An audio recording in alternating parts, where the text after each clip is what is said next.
So, good morning, good afternoon, good evening. Thank you very much, you all, to attend this special event today. As you can see, we are going to talk today about assessment in higher education and research.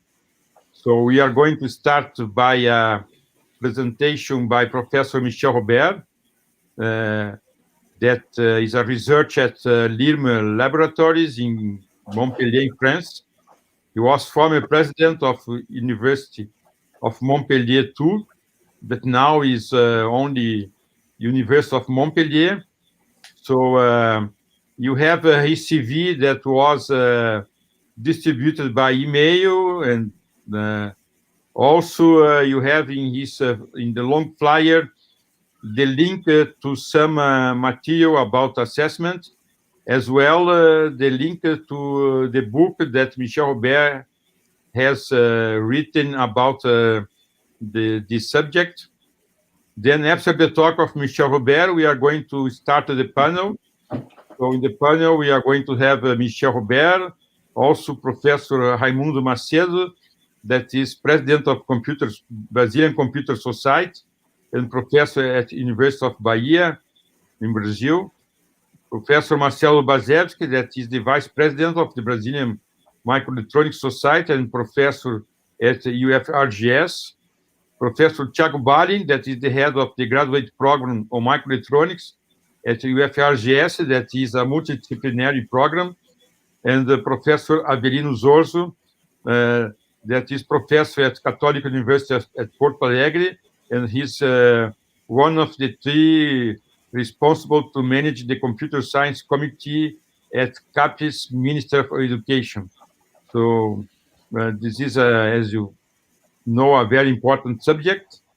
So before giving the floor to Michel, I'm just going to remind you about some next events we have soon.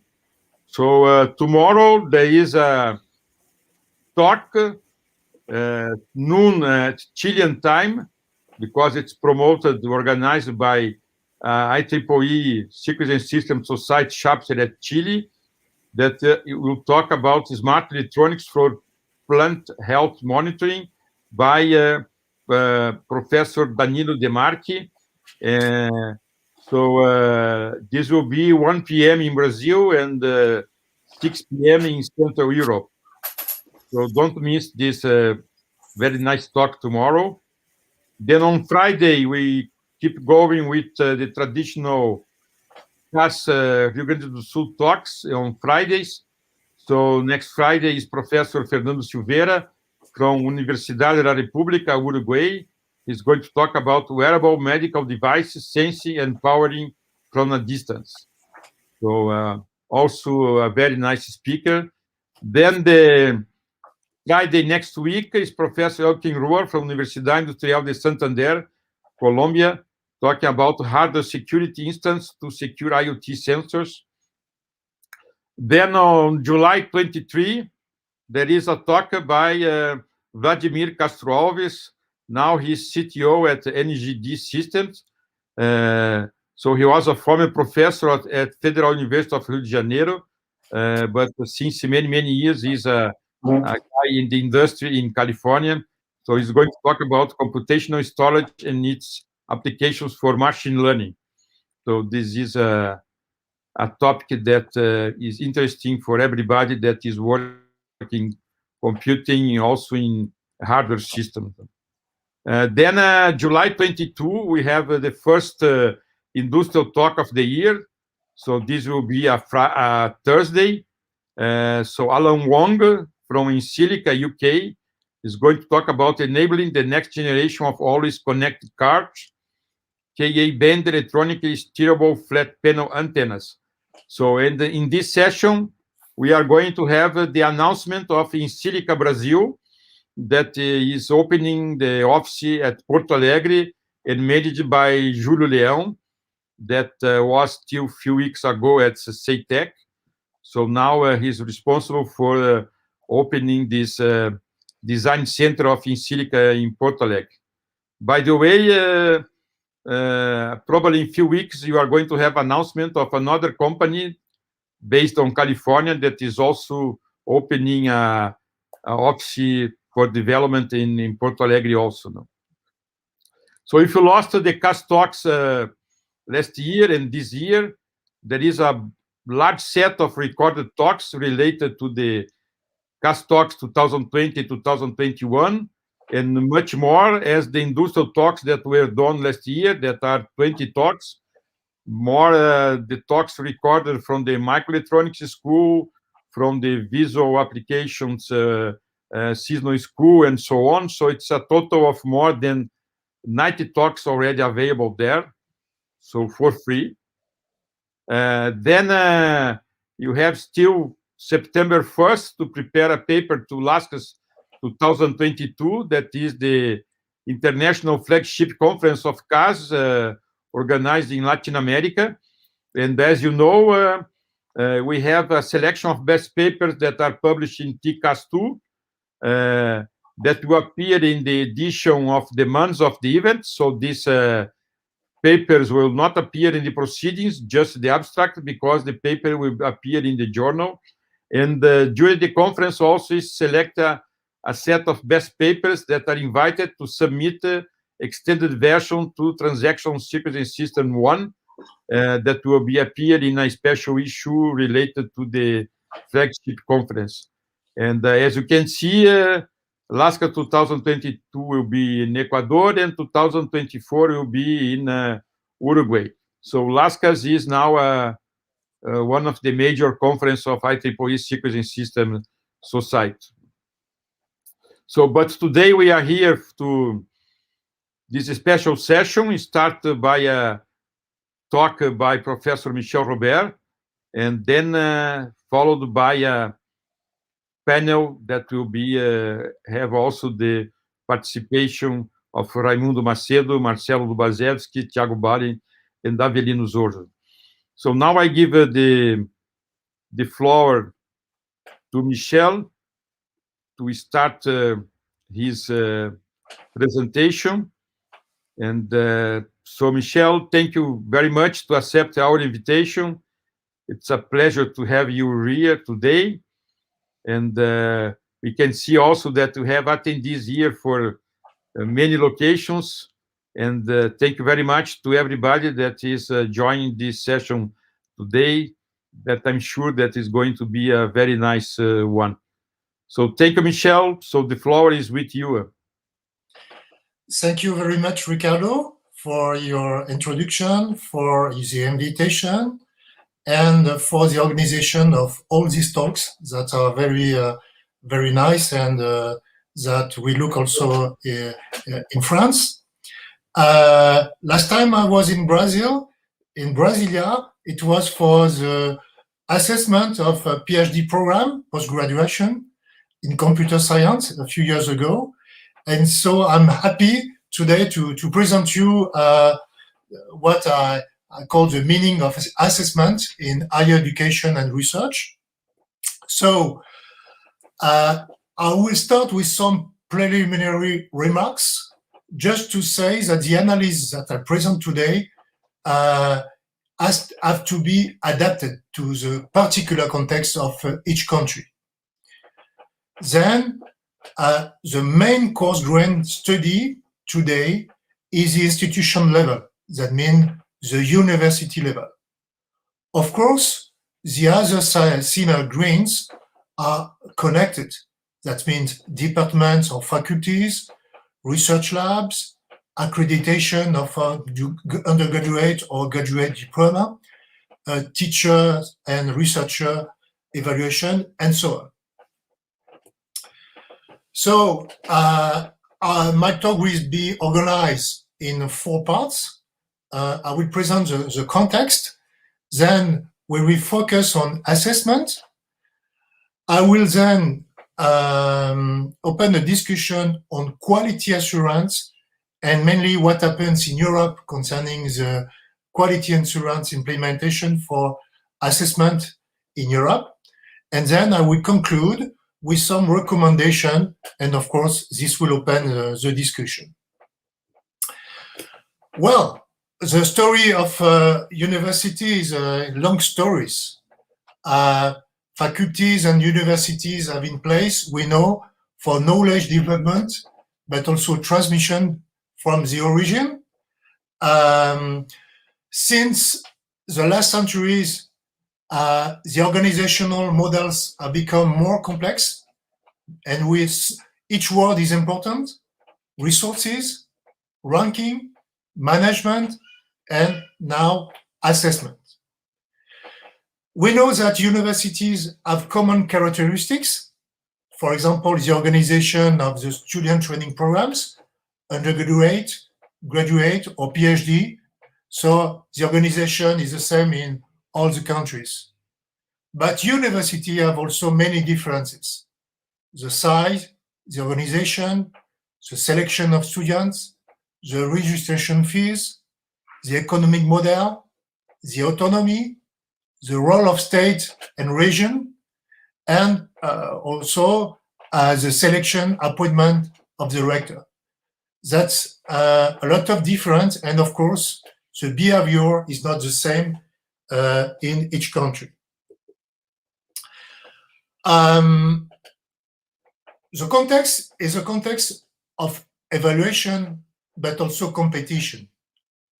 The challenges are the massification of higher education, the competition, the excellence in research and innovation, and of course education, the resources, the ranking, attractiveness, impact, and also the societal expectation. The universities have also different histories and organization, and the level of autonomy is not the same. It depends on the country. There are a lot of political reasons. And of course, there are also different positions on the subject of accreditation of programs. We know that there are some very sensitive terms: the measurement of individual or collective performance, the academic freedom and the risk-taking, the assessment, but also the control. And an open question is the following: why assessment? Who? When? How? Time spent and cost. And the question is, don't we spend too much time being evaluated or evaluating articles in journals, conferences, projects, training courses, laboratories, institutions, or other colleagues? That's also an open question.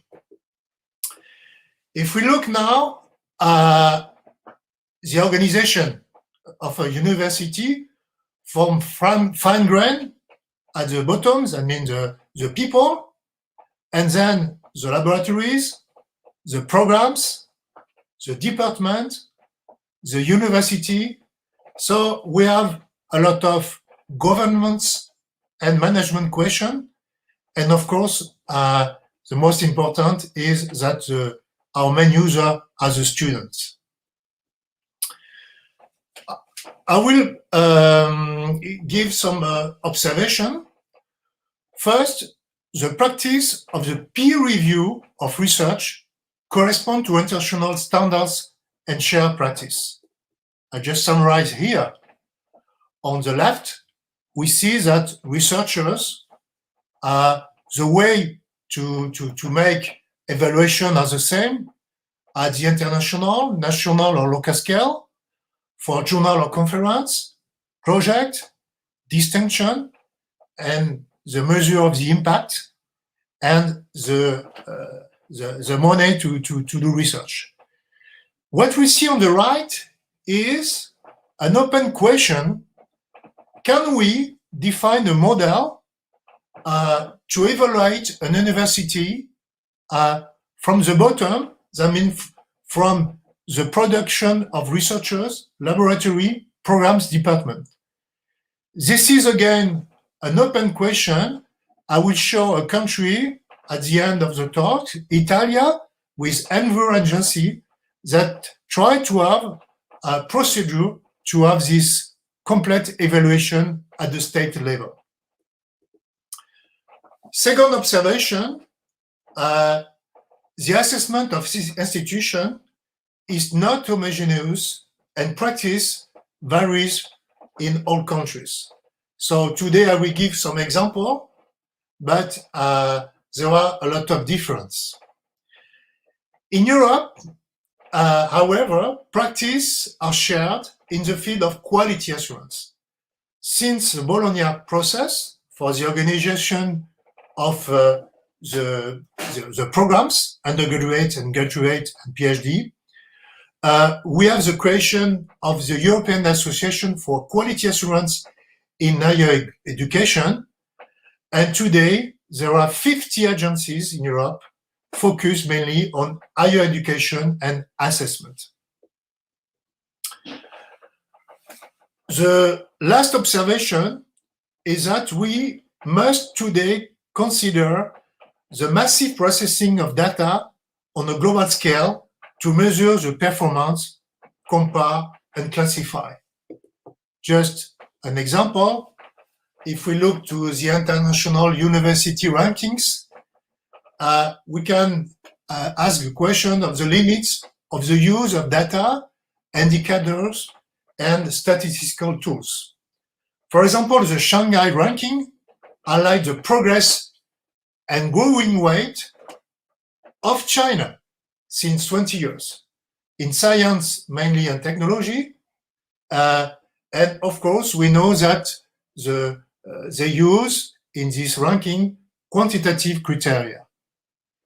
I think that a classification of international ranking is necessary to better distinguish those based on the measurement of individual scientific performance, like the Shanghai ranking, publication, distinction, Nobel Prize, field medals, and so on, and those more oriented towards the collective performance of institutions, including all universities' mission.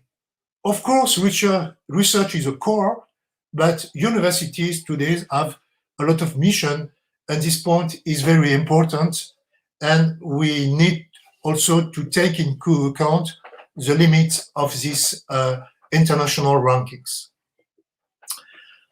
Now, if we look to the evaluation process, I have indicate in some criteria. For example, in green, we can go from uniformity to specificity. In red, from emotion to calculation. In black, transparency to confidential. And in yellow, internal to external. Let me give you an example. If you say that your university is the best, you are the champion, the question is why? And of course, you have to prove it. And the proof can only be done with calculation, objective results, and transparencies. It cannot be confidential, subjective, or based with emotion. It's interesting also to take into account the contribution of human sciences. We have in France Edgar Morin, who is from CNRS. He is 100 years old, but still writing books on the right. His last book about lessons from a century of life. I take this extract. From birth, adaptation to the outside world occurs through trial and error and continues through life. Knowledge cannot be built without a risk of error, but error plays a positive role when it is recognized, analyzed, and overcome. If we look now in the core of computer science, computer engineering, automation, electronic, and so on, we know this, what is a closed loop feedback control. And of course, we know what the error is.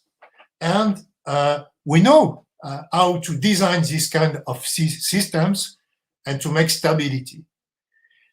I think that this model is exactly the same of the quality approach that will be discussed later. The quality approach, summarized with the Deming wheel, means plan, do, check, act. That means that the university defines a trajectory, have data and indicators, standards, and of course, management, and so on. And the question is, how to make an evaluation taking into account, at the same time, the quality assurance, of course, and also the autonomy. So let's go now to the second part about assessment. So if I try to position all the players, we see on the top the public authorities, government, and on the bottom, the institution that is evaluated, and of course, the users, the students, and the partners. And the key question is, what is the mandate of the assessment?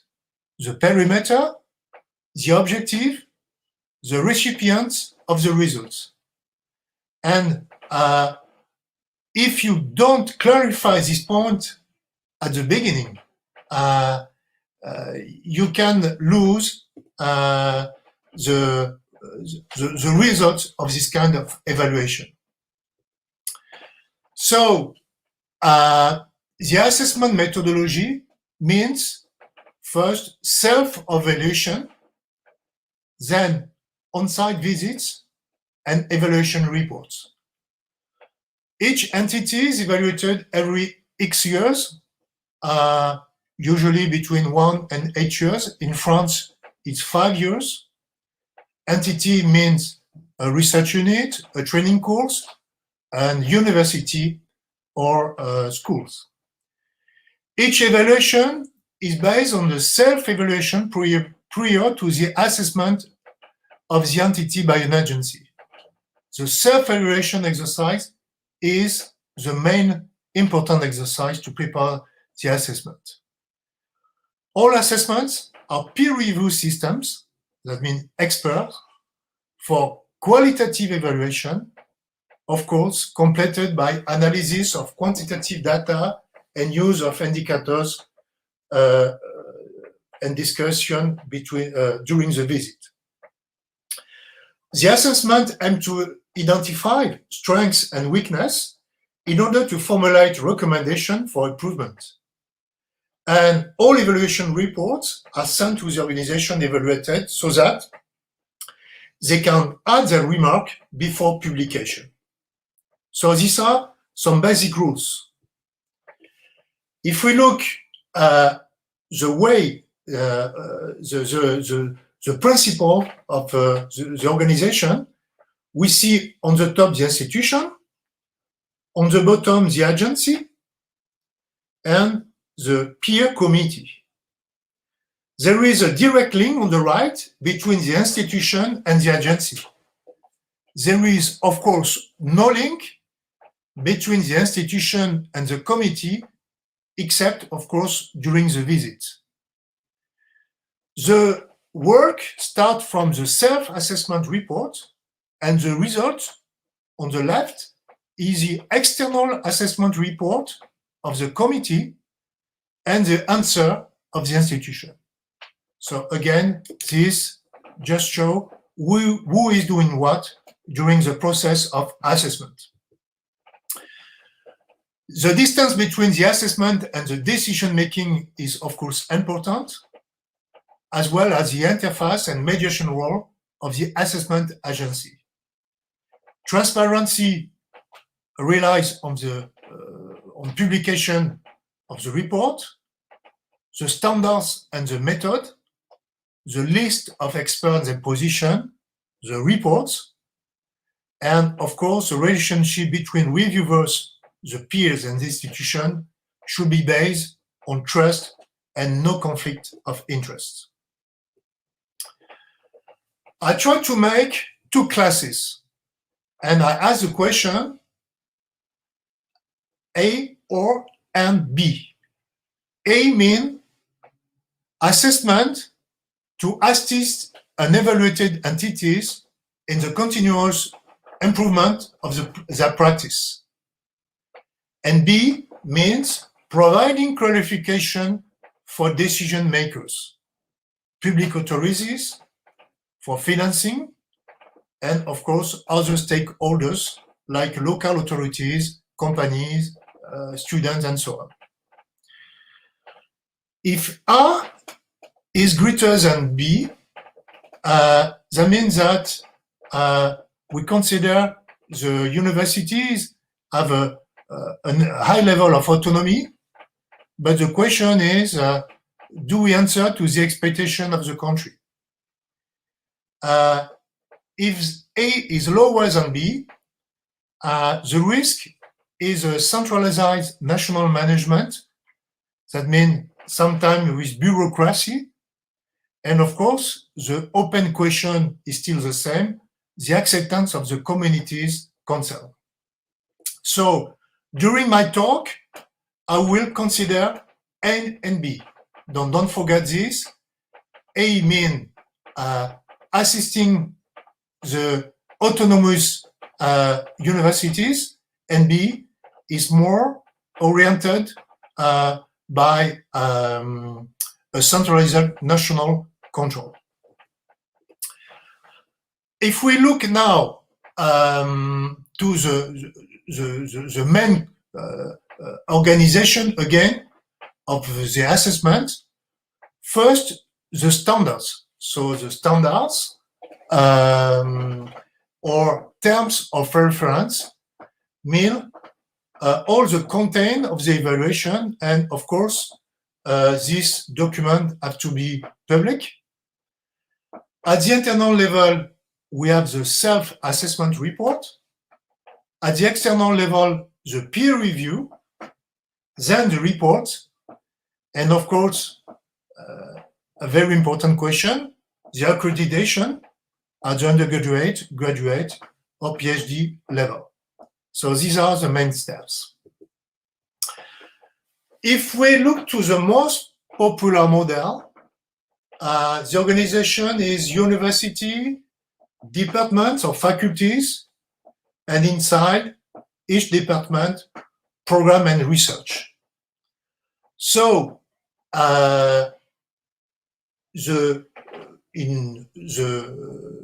this kind of models, you have a visiting committee for the university, and I say that usually B is greater than A, and you have also visiting committee with experts.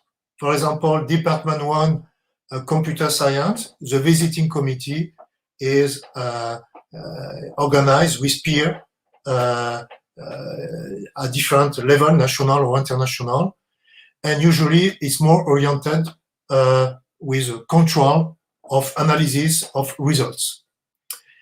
There is an open question. Should the evaluation of the quality of research in a disciplinary field be done at the local level with a visit of a committee of peers, or at the national level? I think that in Brazil, it's more at the national level. In France, it's more at the local level.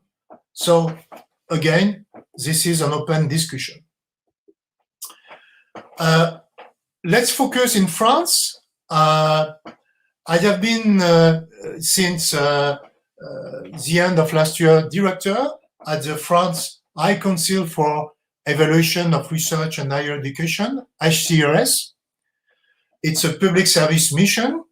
It's an independent administrative authority that acts with the international standard and ESGs, I mean the European standards.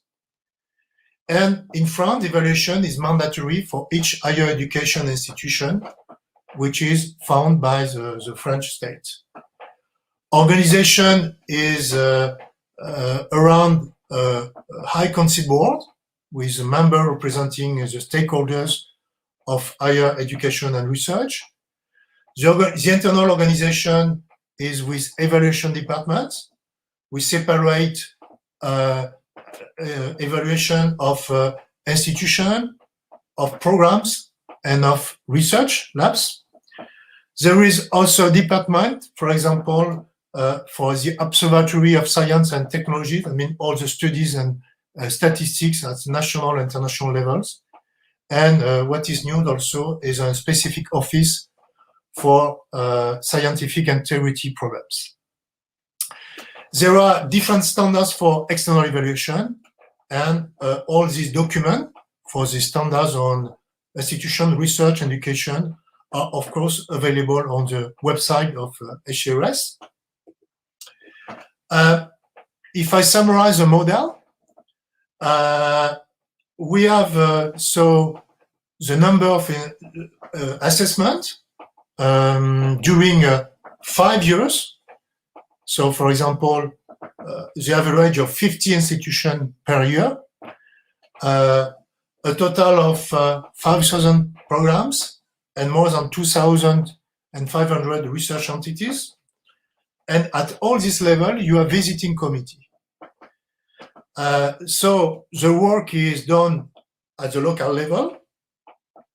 I would say that the philosophy is, this is personal, but I qualify it with A higher than B.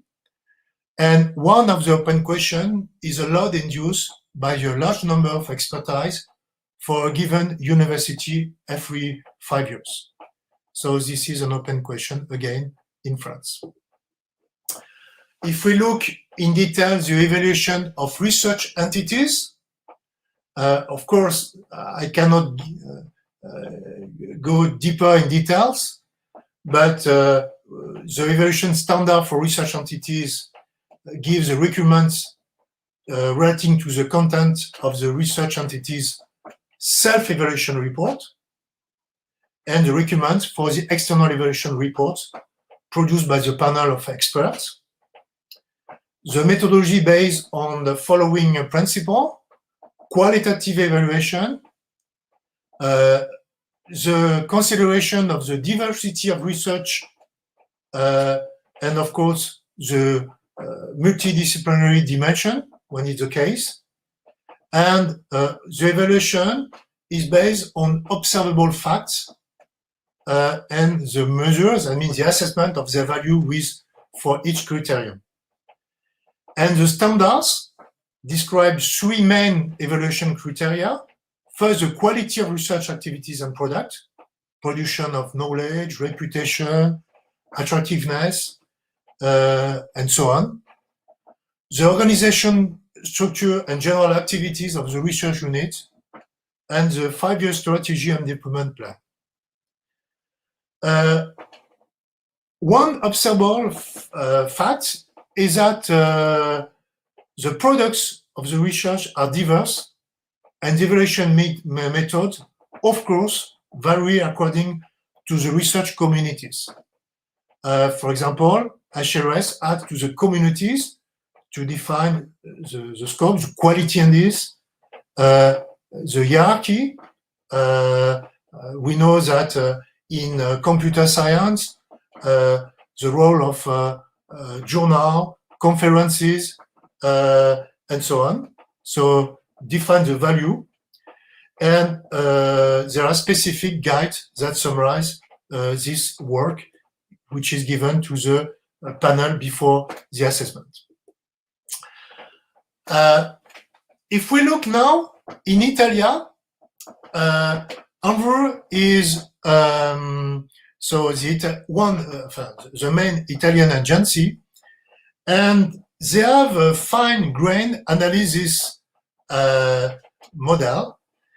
And what they have developed is very original, but I think that it's open discussion and the acceptance of the communities, because the model starts from the researcher production, then the laboratories, then the impact on programs, on department and university. And all these data are collected at the national level. And depending on the results, on the comparison, on all the statistics, the results is a kind of classification and all the financing of university, but also programs, laboratories, and researchers. And that subject is very difficult. For example, in France, we separate the evaluation of the researchers from the evaluation of the institution. In United Kingdom, they have an experience since 4 years, which is a teaching excellence framework and the research excellence framework. So all this information is accessed on the web. So the system of teaching excellence framework assesses the quality of teaching in universities in England. And so, of course, it's this organization is to provide a resource for students and to judge the teaching quality, compare universities and faculties, and so on. This is done at the undergraduate teaching. So that's very important to separate the undergraduate teaching because there are open questions of the family, of the students, and for graduate and postgraduate, of course, it's more close to research consideration.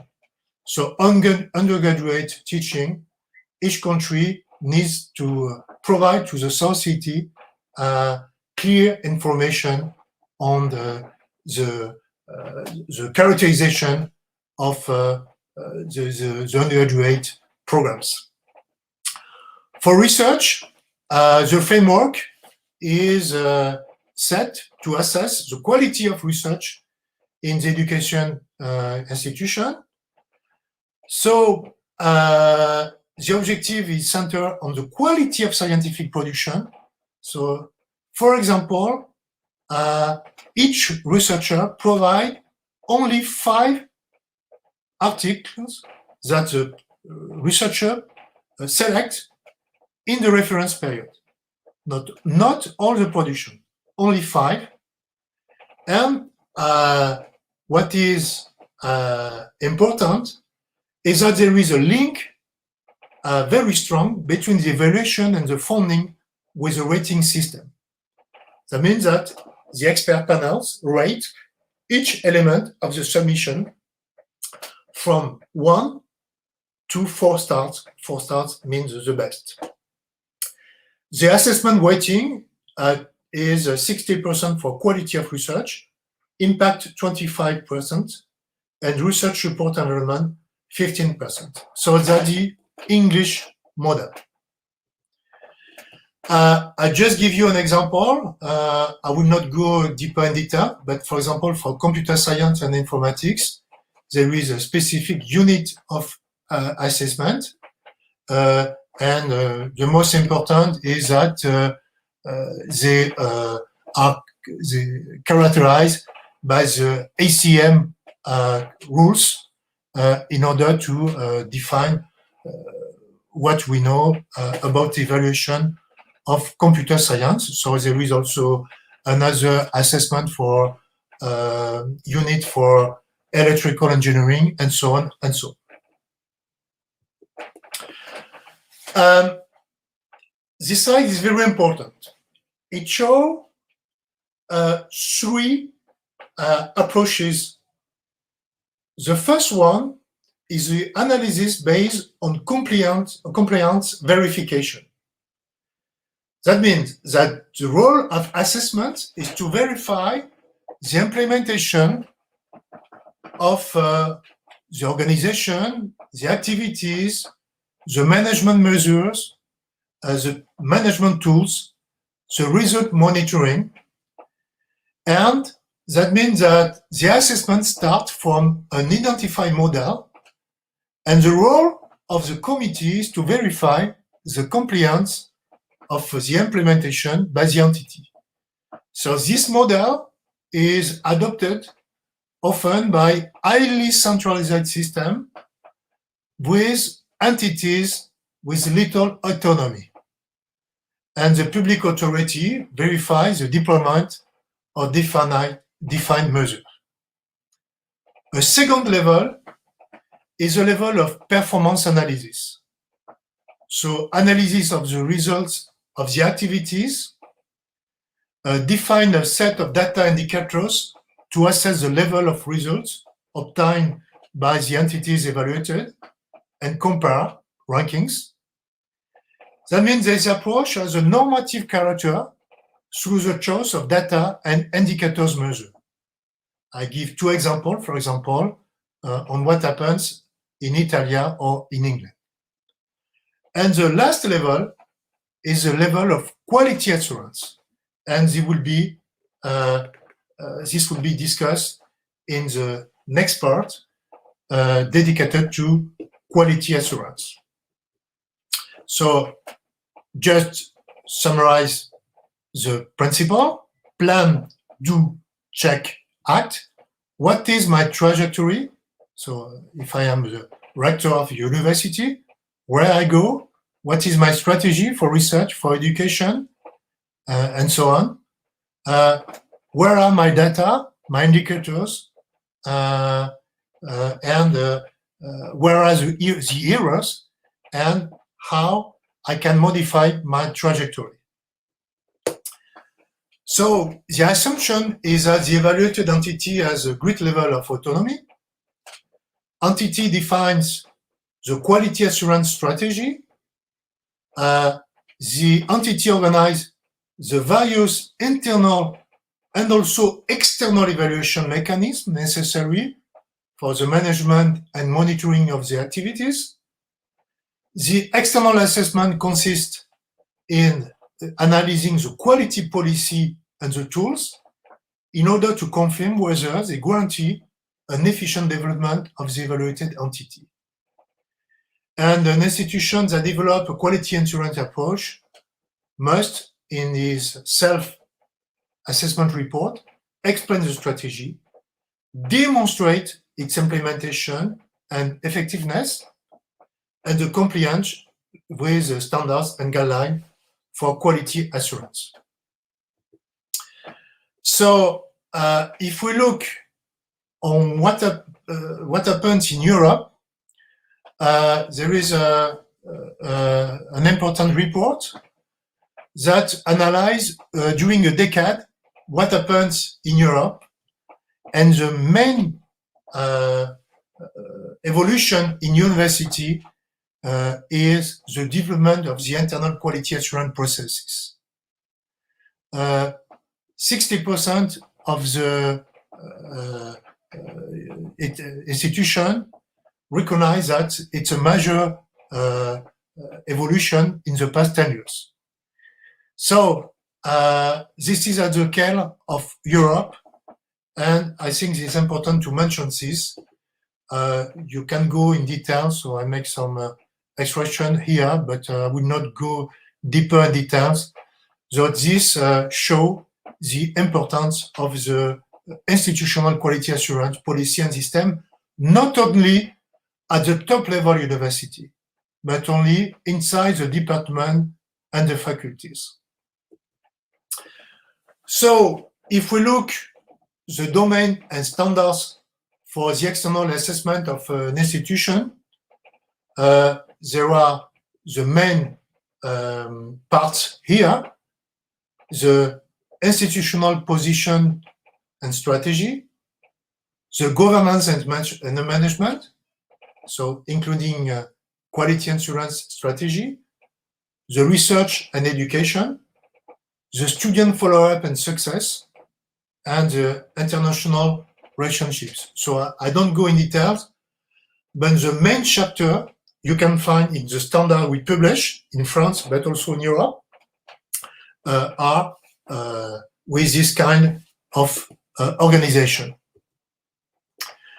So If we look to European Association for Quality Assurance in Higher Education, ENQA, so ENQA contributes to the maintenance and enhancement of the quality of European higher education. It's a major driving force for the development of quality assurance. So this is a consequence of the Bologna process. The members are higher education quality assurance agencies.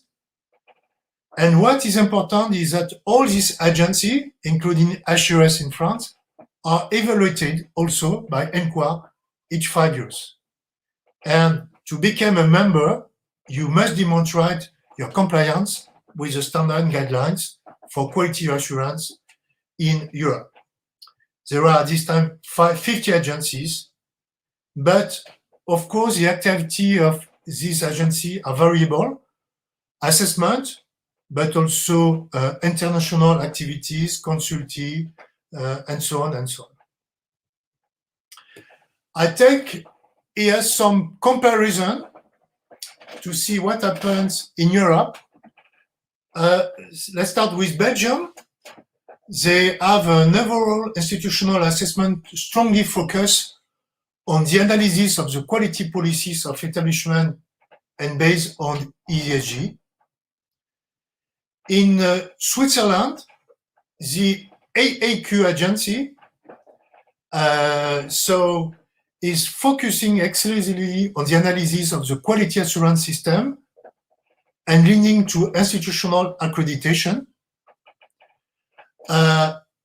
In Switzerland, the external evaluation of the activities of the establishment, which is part of the strategy of the institution, is a responsibility of the establishment. That means that if we look, for example, to APFL Lausanne, you will see visiting committee for each faculty. So remember at the beginning of my talk, I was talking about local or national organization. It is national for the visiting of the agency at the university level, but at the level of the faculties of departments, it's organized by the university. In Finland, institutional assessment focuses on the tools put in place by the institution to maintain and develop quality. That means there is a high level of autonomy of the institution. If we look to the Netherlands, there are several agencies, but if we look to the CANU agency, they conduct the assessment activities with external quality assurance commissioned by university, and the assessment procedures follow a defined framework, but are managed by the institution. That means that the institution selects the composition of the visiting committee.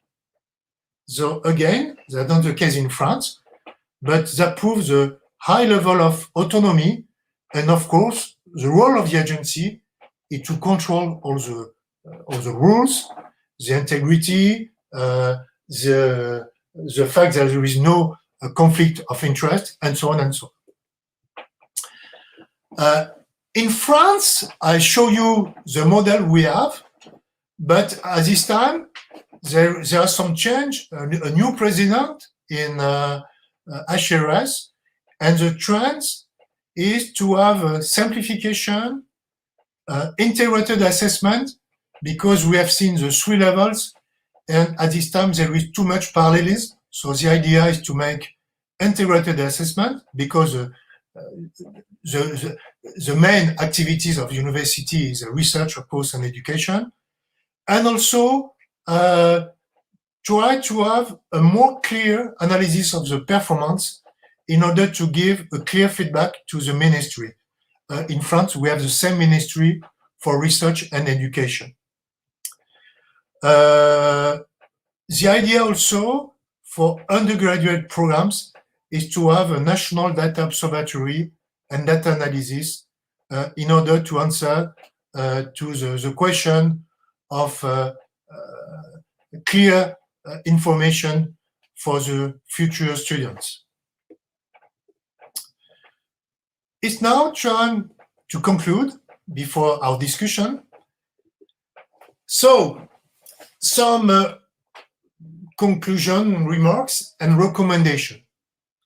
First, the assessment of institution has a cost and must have a recognized effectiveness. It's important to try to simplify as much as possible. Then there is different expectation from self-management to centralized control. So remember A, or, and B. The choice of an assessment approach depends on the maturity of the higher education and research considered. There is no one-size-fits-all ideal model for implementing an assessment. It depends on the history and the national context, the political issues, and the specificities of the institution.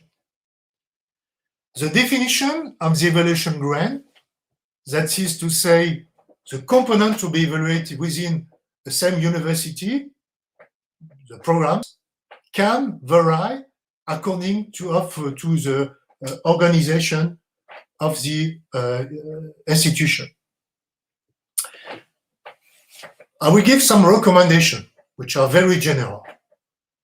First, the importance of the visit. A visiting committee for the institution, and also one for each department, for research and education, graduate.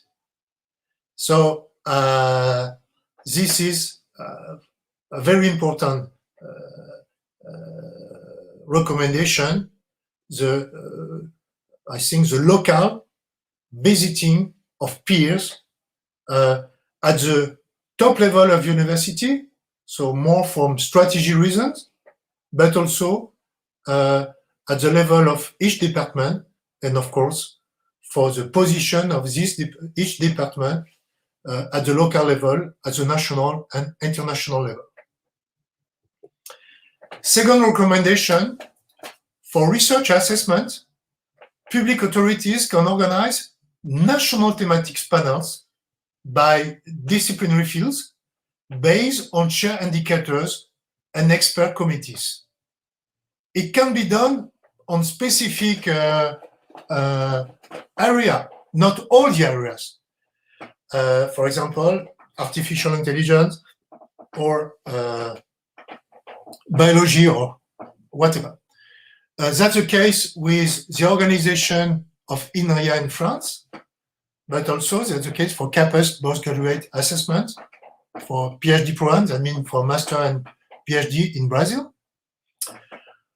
Third recommendation, the implementation of a scientific advisory board, SAB, in each department or equivalent, piloted by the university, is very important for strategy and of course following the procedure of the assessment agency. And then the institution perform an analysis to compare the results with its strategy and internal processes in its self-assessment report. So that's very important because, for example, in France, we have stories of in the last centuries, we have sometimes university, but also research bodies like CNRS, INRIA, INSERM, and so on. And we have hybrid models for labs between universities and research bodies. And the trend in France with excellence programs is to push university to pilot all the strategies, including, of course, research. Recommendation 4, the use of shared information system to analyze certified data updated each year. That's very important to evaluate certain activities for, and I think the main one is undergraduate programs. So it's not necessary to have evaluation each year. I think that 5, 6 7 years is enough for an assessment. But it's important to have certified data updated. An open question, of course, is a limit of indicators to assess performance and make comparison. It's difficult to put into equation creativity, risk-taking, disciplinarity, specificities, and so on. That means the importance of quality analysis and the peer judgment for the assessment. Recommendation 5 is to develop a culture of quality assurance at all levels, not only the board of the rector, also the faculties. Shared values, collective responsibility of the whole community, including students and administrative staff. Students are, of course, also evaluators. A level for harmonizing and coordinating practices within an institution. Recommendation 6, each assessed institution must position itself. What is your strategy? What demonstration do you make of its implementation and effectiveness? Situation and comparison to other institutions. Who are the player? What are your comparison? And I think that a successful self-assessment lead to a useful external assessment by peer. To finish, recommendation 7, the essential role of independent assessment agencies. And I think that the opening of borders to foreign agencies to stimulate and harmonize international good practice is very important.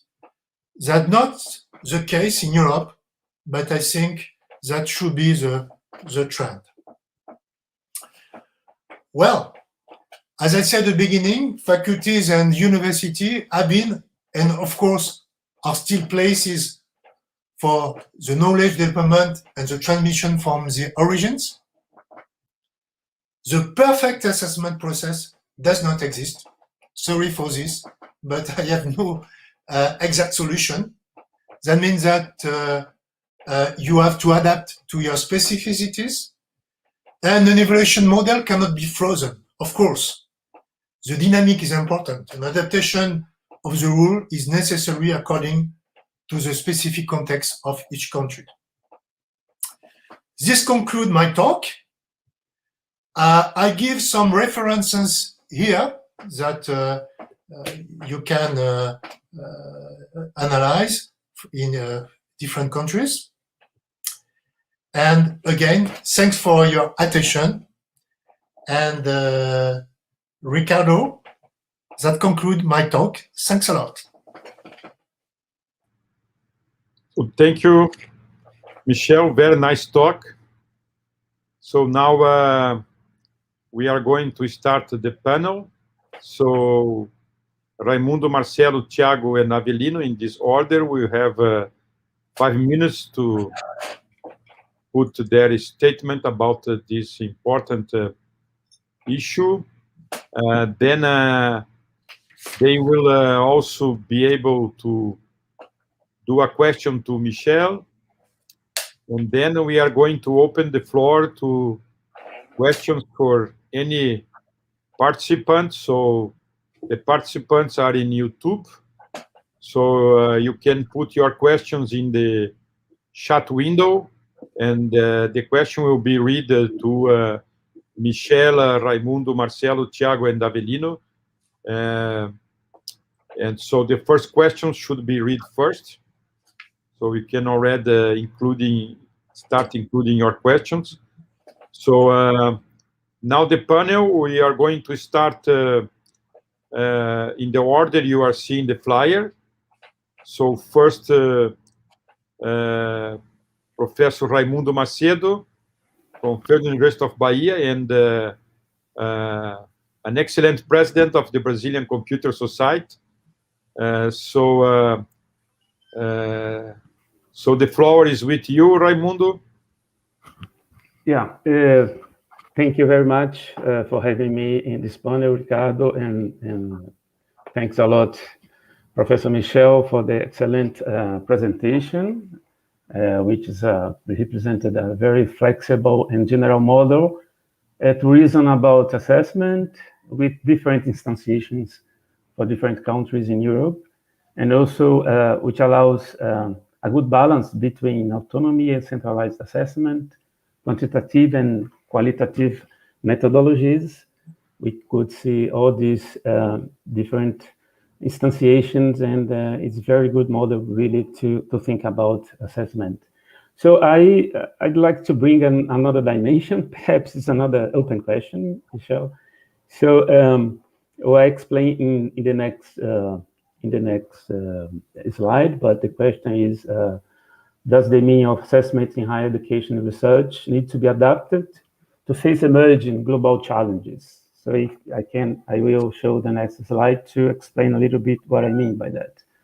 So research evaluation tools such as peer review, bibliometric indicators, and intellectual property rights have been successfully and widely used for research assessment and higher education, though the proper use of impact factor is object of debates in the last couple of years.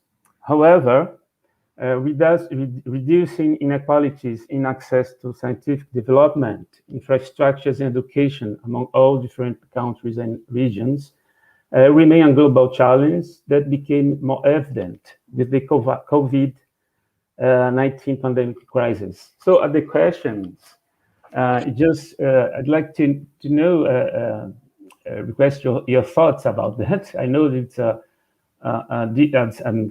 maybe an open question, yet another one, but how can the meaning of research and higher education assessment be oriented for such emerging global challenges? Are current assessment frameworks robust enough to cope with this challenge? What's the role of open science? So I include here a slide that's inspired by your presentation, where I have maybe another hierarchical level of control, where you provide inputs for the model of assessment evaluation, where you have higher levels goals, maybe provided by countries, regions, or the United Nations. And the output from that would be some sort of indicator like Human Development Index, for example. So the question is, how do you think assessment of research and education, higher education, can help with these new challenges? Thank you.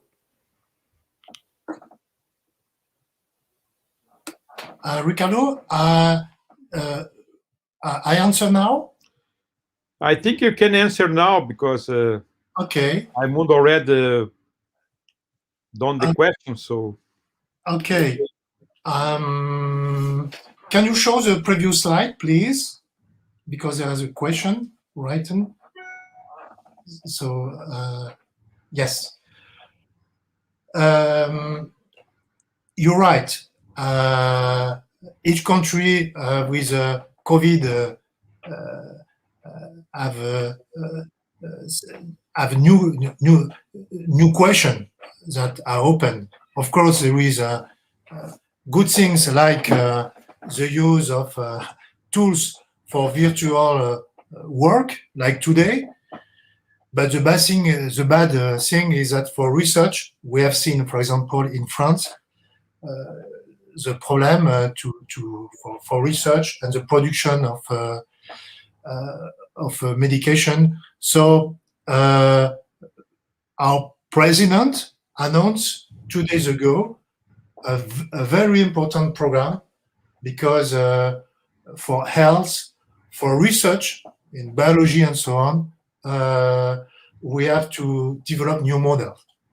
So I think that first, the role of politics is, of course, to define the strategy of the country. And I'm sure that the consequence, I take the example in France, will be the way to develop assessment adapted to the strategy. Anyway, sometimes it's difficult.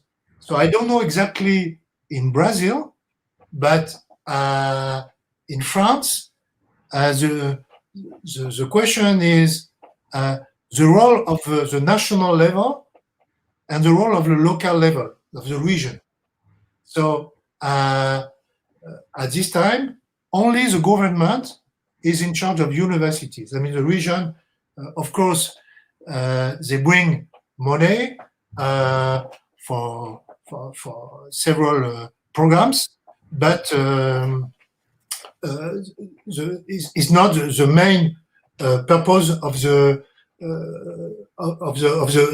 region. So how to reorient? I think that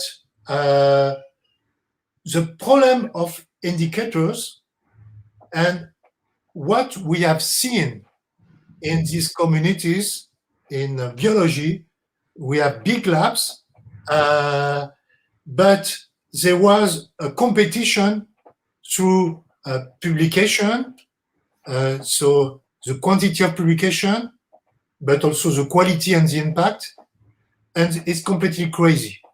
So I think that in some community, maybe the researcher, they have to have more time for research, for creativity, for risk-taking. So I take the example of biology because the competition is very hard. To be high for researcher, to be a researcher or a professor, you need to have 2, 3, 4 postdoc. So it's a very long way. So in some communities, very different.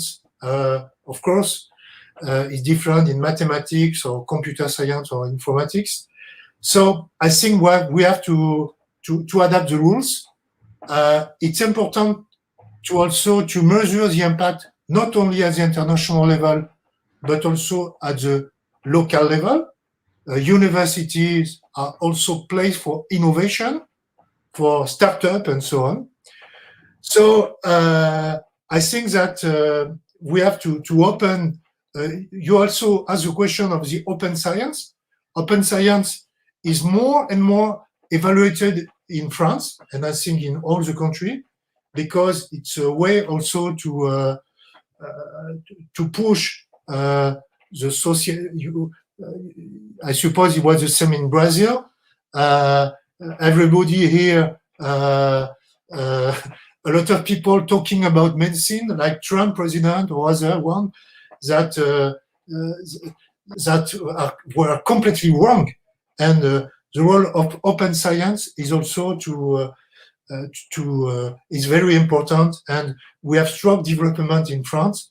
We can talk about also the climate problem and so on. So it's an open question, but we need to change our model because I'm not sure that the ranking, international ranking, has the best model. If you look to China, what is strange is that in the Shanghai ranking, 20 years ago, there was no China university. Today, there are a lot of, well, the main Chinese university have a very good position. So what is the difference? The difference is that they introduce a lot of quantitative indicators.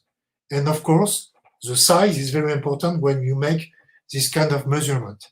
So I'm not sure that's a good way. I don't answer to maybe to your question in details, but this is the first. Yeah, thank you very much. I think I'm okay with your. I'm fine with your answers and reflections about the subject. Thank you very much, Michel. For me, it's done. Thank you, Ricardo. Thank you. So now, in the order of the flyer, we have Professor Marcelo Lubaszewsky. So, hello, Marcelo. Can you share your slides? Sure. Good afternoon, everyone. Good evening for some. Let's see if this screen sharing works.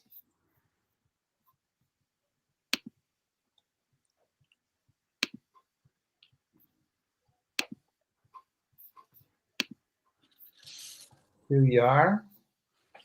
Can you see my slides? You can see, Yes. yes, perfect. Can you hear me? Yes. Okay.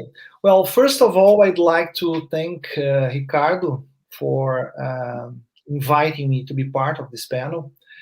And also, I'd like to let you know that I'm very pleased to meet again Michel Robert after a while that we haven't seen each other. And I'm greatly pleased also for having the opportunity to share my insights and experiences with the other panelists and the audience. When Ricardo first approached to invite me to be part of this panel, he asked me to bring some different point of views based on my newest experiences in industry and with industry. And this is the reason why I state in this slide the title, The Contribution and Role of Industry for the Assessment and Quality Assurance in Higher Education and Research. That's the topic of this panel. Well, I'm in here as a representative of the Brazilian Microelectronics Society that presently I serve as Vice President.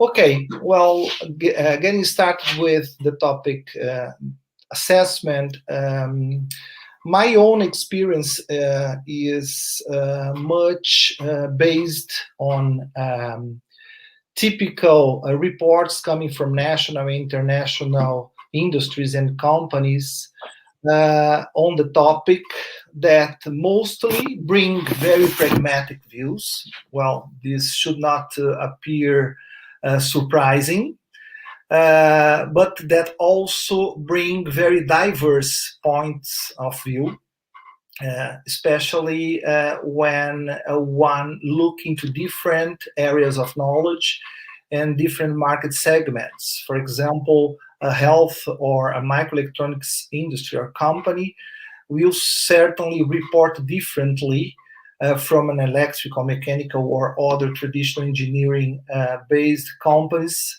in terms of assessment, higher education and research assessment, and quality assurance.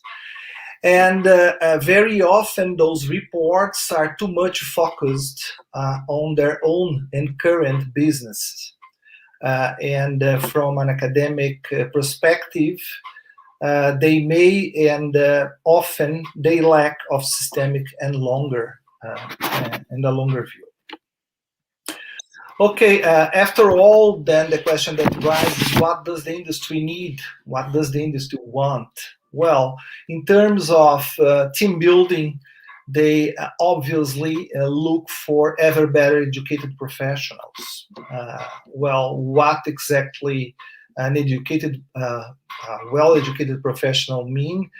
Well, considering an academic point of view, that's usually followed by the industry, and has been proven effective in real life. A professional should these days have deep education in basic science, broad education in technology, be trained in soft skills such as leadership or empathy or whatever, and be ready for continuing education. Okay, from the point of view of the market, companies are ever looking for more competitive products and services. Well, what does a competitive product service mean? Well, from an industrial point of view, that's pretty much followed by academia and has also proven to work in the market.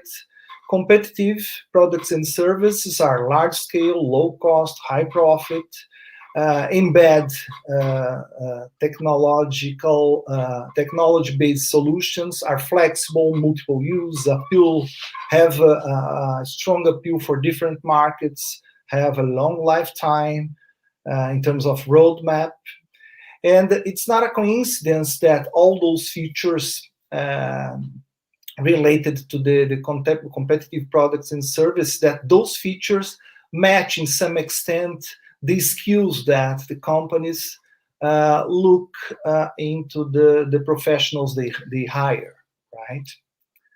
Well, considering all that, one may easily conclude that industry and academia have mostly agreeing views in higher education and research assessment, but it's also probably the experience of almost of many of us that this agreement lacks of collaborating roles in the quality assurance, especially in higher education, because in the past we have universities and companies accumulated a lot of experience in terms of collaborative research. Okay. Then the question that rises, and that I let you try and answer, Michel, is shouldn't industry players see themselves and be considered by academia a proactive part of higher education, contributing not only to the assessment, but also to the quality assurance? How to implement that?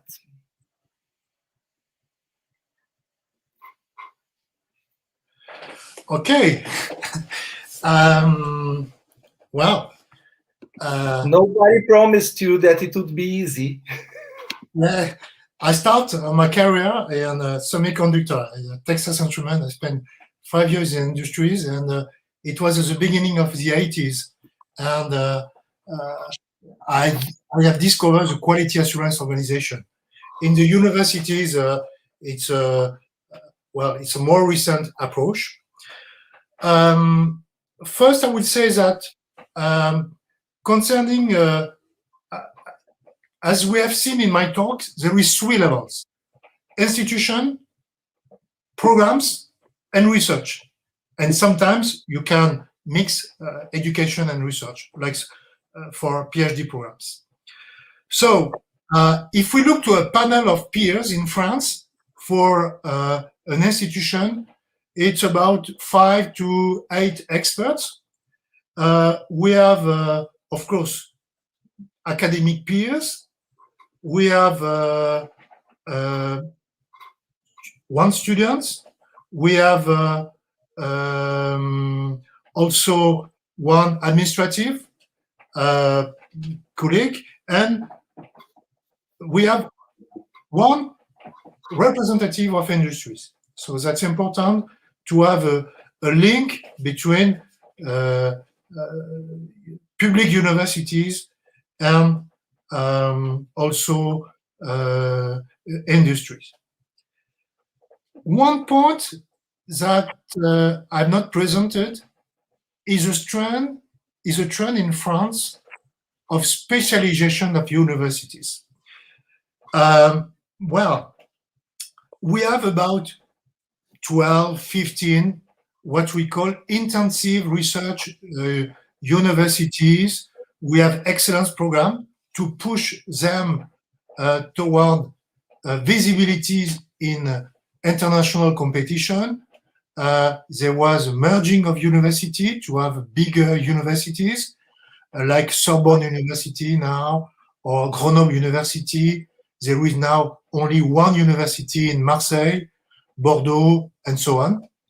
So, but we have about 80 other universities, and the idea is to push them towards specialization. So what means specialization? In some fields, that means specialization taking into account the local context, the place of industries, and so on. So I think that the cooperation between industry and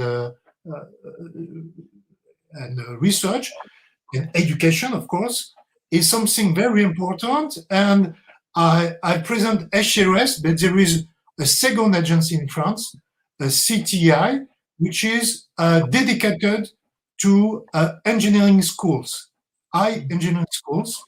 And for the diploma, you can imagine for this kind of schools, the place of industry is very important.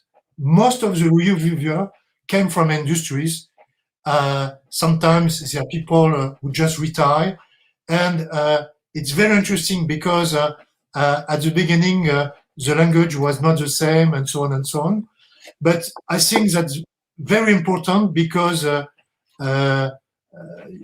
added value of university is to provide knowledge, but also to help the countries to develop economic activities, employment, and so on. So I fully agree with you. And then it depends, of course, inside each university. You can imagine that when you talk about computer science or computer engineering or electrical engineering, you have direct engineering industry player. When you are in physics or mathematics, sometimes is more difficult. But if we take an example in physics in France, Albert Fert, who obtained a Nobel Prize in physics a few years ago for the discovering of the magnetoresistance in hard disk. The research was done in a common research lab between the University of Orsay, Saclay today, and Thales.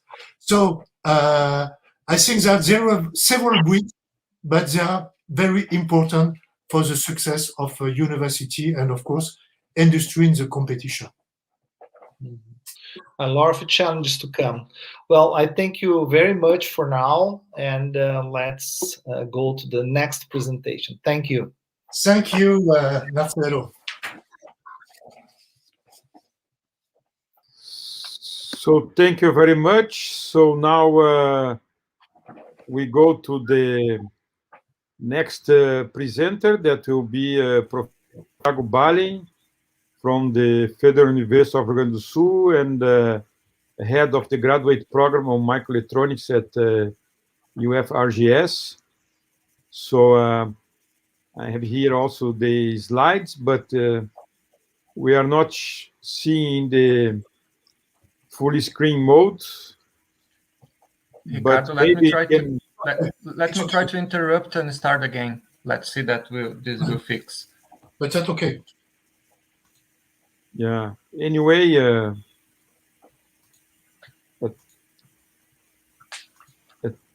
anyway, you can read this slide even if it's not in the presentation mode.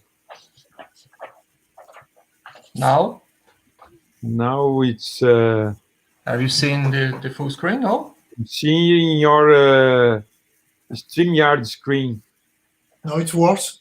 I think it was better. Not the. Michel, are you seeing the full screen? No. It was better. We are seeing your screen, but is the we are seeing the StreamYard screen you are seeing, not the PowerPoint or PDF. Okay, viewer. strange, because I'm seeing only the slides here. Yeah, so maybe you can do the other way as before, even if it's not in presentation mode. I think we can read, no? Ricardo, I see that you have also a question, I see, huh? Yeah. Yeah. So, but... We wait for Tiago. Tiago is putting the slide again.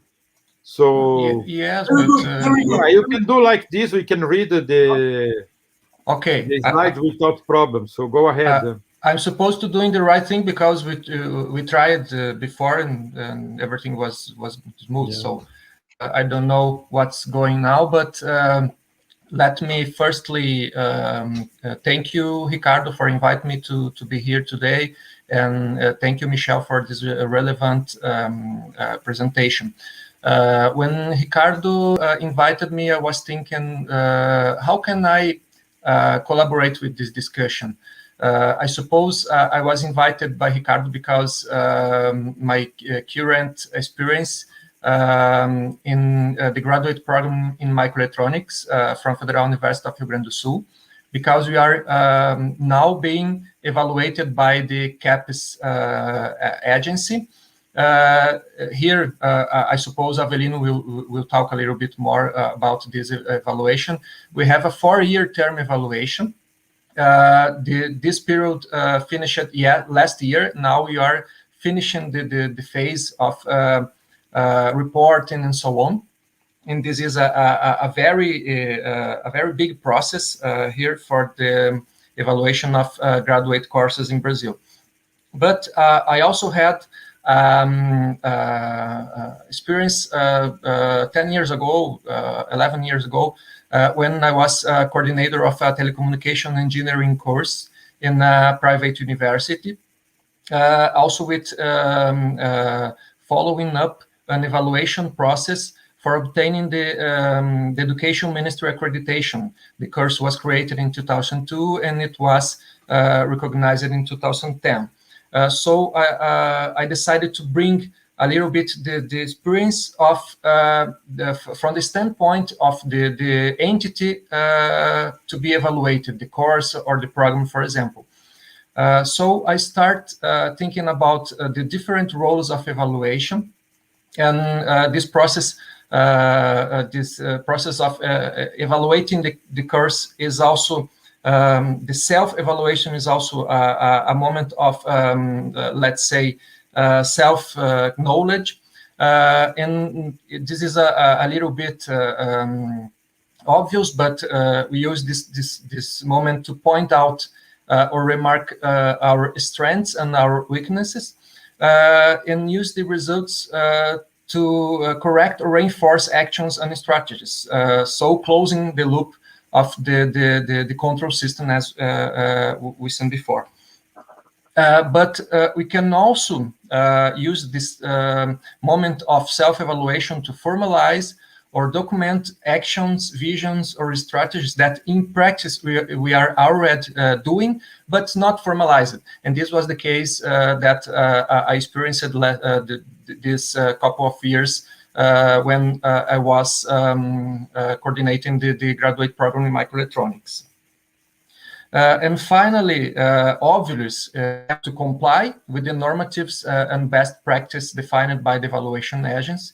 And this, as Michel showed us, must be made clearly by means of public evaluation criteria, so we can see the directions that the agency wants we to follow. It is, of course, will be impacts on the evaluation process, impacting on the visibility and funding. Visibility, because if I get a maximum grade from the evaluator, of course I can advertise this and then have an improved visibility, and also because with with a higher grade, I can get more funding for the agencies of fomentation. But another thing that I want to bring to this discussion is about another kind of evaluation that's not very, it's somewhat marginal to the topic of this panel, but it's very important, which is the evaluation that society made about us. Just one comment, Tiago. You are not moving your slides. Sorry? I'm slides till the first one. No. Now, yes. No. I don't know what's going on. I can. No, that's okay. Yeah, you can select by the thumbnails is okay. Okay. I don't know. It was working before. Where I am here. Now are you here? Are you seeing? Yes. That's okay? Yes. Yes. Okay. This is an important point. That is the perception that society has about the universities. because here in Brazil, for decades, the excellence of Brazilian public university was unquestionable. And now we are under a kind of defamatory attack that is mainly promoted by some bad politicians using social medias. But the sad point is that these attacks are being accepted and reverberated by some part of the society. Of course, is a small but a noise part of the society. And I feel that we need to better communicate with society, advertising things such as research achievements, projects with industry, classification in international ranks, for instance, also using social media and accessible language to reach this part of the society. I think this is very important nowadays.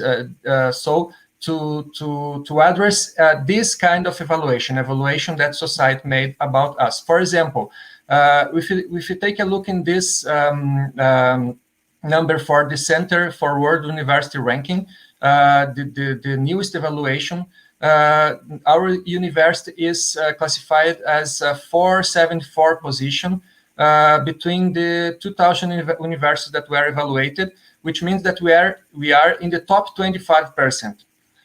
It's not uncommon that when we advertise this in social media, for example, there will be a lot of people saying, oh, you are only in the 474 position, you are not good, I pay my taxes, I want you to be the first, and things like that. Of course, they do not have the picture of the higher education situation worldwide. If considering things like budget and socio-economic issues, if you normalize, for example, this number by budget, of course, we would expect that our position would be better. But even that, we are in the top 25%, and most of people in Brazil don't think that this is a good point. So, as I said, we need to do something about that. So my questions for Michel is, are you seeing some similar movement in France and other countries? This movement that I say is the university being discredited by society. And the second question is, do you agree we have to improve the external communication with society? And do you recommend some specific strategy? Well, thank you. And that's maybe the most important question at this time. And it was also at the beginning of the discussion with Raimundo. So the question of the link between our world, the world of universities, and the society. So you're right. In the past, the researchers was at the top level of the society. There was a respect of the researcher. In the last centuries, and including the end of the last century, the most important for the feedback to the society was the reputation of university. If I take the University of Montpellier, the medicine faculty is 800 years old, and the reputation is still here. So in some fields, like for lawyers or human science, it's long-term evolution. In some fields, like for example, informatics, we see that the state of the art is changing very fast. But the problem is that the university is a complex system, because the user are first the students, and the students, they want to know where they go, the cost, the success, and in some case, their family cannot pay or they just pay for university at the local scale. So it's very important to consider that reputation was the only criteria in the past, and today the problem is that we have too much indicators, and all this ranking have limits, because what we compare, I would say, like in football, you have individual players and the collective. We have seen in France the bad results 2 days ago of the French team, even if they are very good players. So you can have a very good faculty in one field, and maybe other faculty which are not the same level. So it's a question in the today. The question of attractiveness of university is also very important. For example, Chinese, they have mobility toward other country, but it's in only one way. It's not a mobility toward China. So I think that this question need to push us to have a better communication. We see, for example, research labs make good progress to communicate on the announcement, on results, but for university we have a lot of work to do for communication and for assessment. I think that the report we produce, and in particular in France, even if they are in the public website, the society cannot understand what is inside. So we need to have some summaries, and of course to work with to organize the link between science and society. And I think at this time the situation is very bad also in France. You're right, like in Brazil. That means people, and the magazine, public magazine, see only the ranking. For example, we have the thematic ranking of Shanghai, and in August we know that will be the Shanghai ranking each year, and each year the same article. And the question is difficult to if I take the model of France, because we have hybrid model, which is not the let's say English or American or international model. It's difficult to rank at the same time university and research bodies.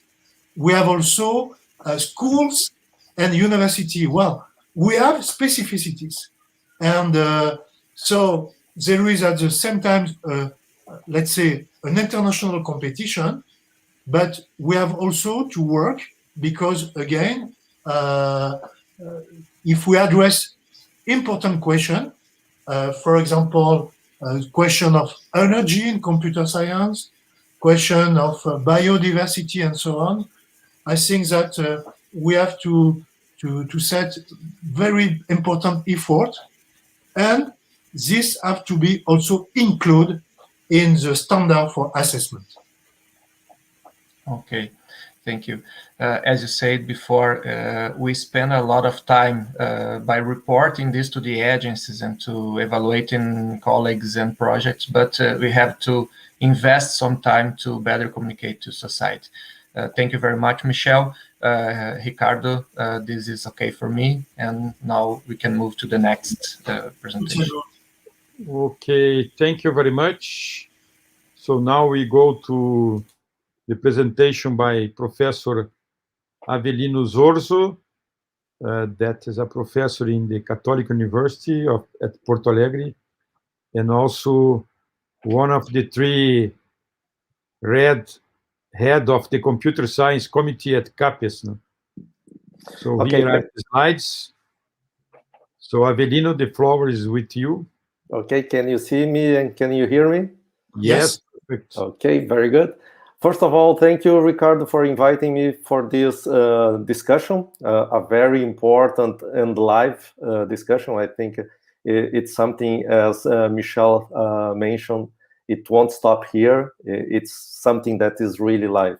Thank you also, Michel, for your presentation and to bring some of these ideas for this discussion. I think this is very important. I'll just give some brief overview on how we do the assessment for the computing master and PhD courses in Brazil. Also the context that this evaluation is performed. And just to let everyone know that in Brazil, universities have assessment or evaluation for the undergrad courses, right? And also for the postgraduate courses. What I'll discuss here very briefly is on the postgraduate courses. So this is the context, is the postgraduate national system in which the assessment was established in '98, and its responsibility is from the evaluation board at CAPS, as already mentioned here.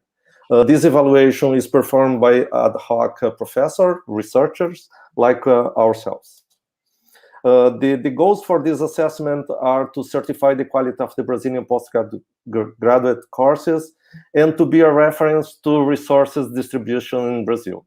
It is also important to identify regional difference and the strategies for this national postgraduate program that we have. It guides the creation and expansion of the postgraduate programs in Brazil. The assessment is performed by 49 knowledge areas in Brazil, the postgraduate evaluation. And computing science is in one of the colleges. There are 3 colleges there. And we are in the exact technological and multidisciplinary science, together with astronomy, geoscience, math, chemical, and engineering. And this assessment, it's performed for new courses that will enter into the system, and also for the courses that are active and need to be evaluated every 4 years. So the computing science assessment is guided by a document, an entry document that we call, which in our area is based on previous documents that we had. This is all public. This is all transparent. We also have an overview of the computing science area, and the coordinators, myself, Professor Paulo Cunha from the Federal University of Pernambuco, and Professor Maldonado from the State University in São Paulo. Of course, this APCN document that is the guide for the new courses is aligned with a document that we call an area document. And this document is combined with several documents that which describe the 4-year evaluation that we are going to perform this year. But again, this is based on several previous documents, and there is a strong participation from the community when we elaborate this document. So every researcher in Brazil could participate and give his or her opinion when we showed these documents before they were approved by the CAPS. So we have this document area, we have an evaluation document which gives the criteria for each item that will be evaluated. It also has some support from several other documents. The evaluation document annexes, recommendations how to report research products, papers, technical papers, research papers, and we have a way to evaluate these papers, basically. This evaluation document, the computer science evaluation document, the previous one would look at 5 dimensions. And we are moving to a different type of evaluation in the future, if everything goes as planned. But previously, we used to see the structure of the program, how was the performance of the professors, how the students were, what were the competence that the students would be acquiring their master or PhD programs, the products that are papers, technical products, for example, software, and so on, and also how was the social insertion of this computer science master or PhD program. Currently, we are evaluating the structure of the program, the students' competences, the products that the students produce, and the impact of those courses on the society. In the future, the idea is also to evaluate different dimensions, and also people that are proposing that they don't, the intention is to avoid having some kind of ranking, right? And they would like to have some kind of evaluation for the performance that the courses have when they are educating these students, how well they are doing in terms of research, how well they are doing in terms of innovation and knowledge transfer to the society, how well they are performing when in terms of impact on the society, and also how well they are performing in terms of international relevance. So this was a very quick overview on this kind of evaluation. And the question that I would like to ask you, Professor Michel, usually we talk about indicators, usually we talk about research results, but sometimes we forget that we are in higher education, right? And this means that we are educating students to go to the society and to perform in the society. So my question is, I would like to hear from you some thought about the role of assessing quality of the PhDs and master student that was the acquired competences from these PhD and master students when we are assessing a higher education institution. And if you could also share with us some ideas on how to measure that. Thank you. Well, thank you for your question, which is very important. And in my talk, I indicate and ask a question: should the evaluation of the quality of research and education should be done at the local level with the visit of committee of peers, or at the national level? I think that the answer is the two levels, local and national. The best system I have seen for evaluation of PhD program was in Brazil, because I participated of maybe 6 or 7 years ago, and what was interesting is to do at the same time with colleagues, foreigner colleagues, the master, the PhD, and let's say the research. And the idea was very good, and I was surprised because we spent maybe 3, 4, 5, don't remember exactly, days in Brasilia, and the convergence of the panel was very, very interesting and very easy. Because, of course, there was a preparation in Brazil at the local level, and the international panel focused only on some, let's say, the best in computer science. And I appreciate a lot. I try to bring the idea in France, but I don't success for different reasons. Because in France, what happens? We have a specific committee for masters, another one for what we call doctoral school, and another one for the labs. But the problem is that the teacher, the researcher are the same. They bring their knowledge at the master, at the PhD, and of course in their labs. So the link between education and research with the same committee is very important.